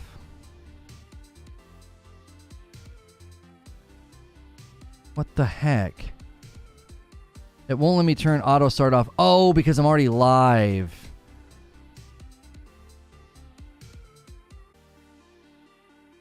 There we go. I just had to get in quick enough to do it.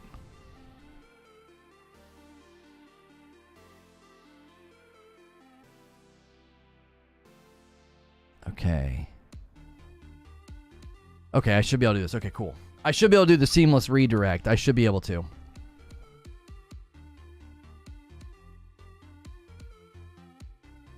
Hey, if you clicked on this, you're a member, and there's going to be really important information in this AMA, as well as an opportunity to give feedback. So in this members-only AMA, I'm going to have some good information and some good news from members about something we're going to do so that you start getting more members-only content on this channel. It concerns Reforge Radio and what we typically do in the afternoon. So make sure and watch this as a member so that you're totally informed about everything that we're doing. We've had a big, huge surge of membership in June, and something that we've been dealing with for a very long time, we can essentially put an end to with having sort of split membership bases. I'm going to bring everybody over from the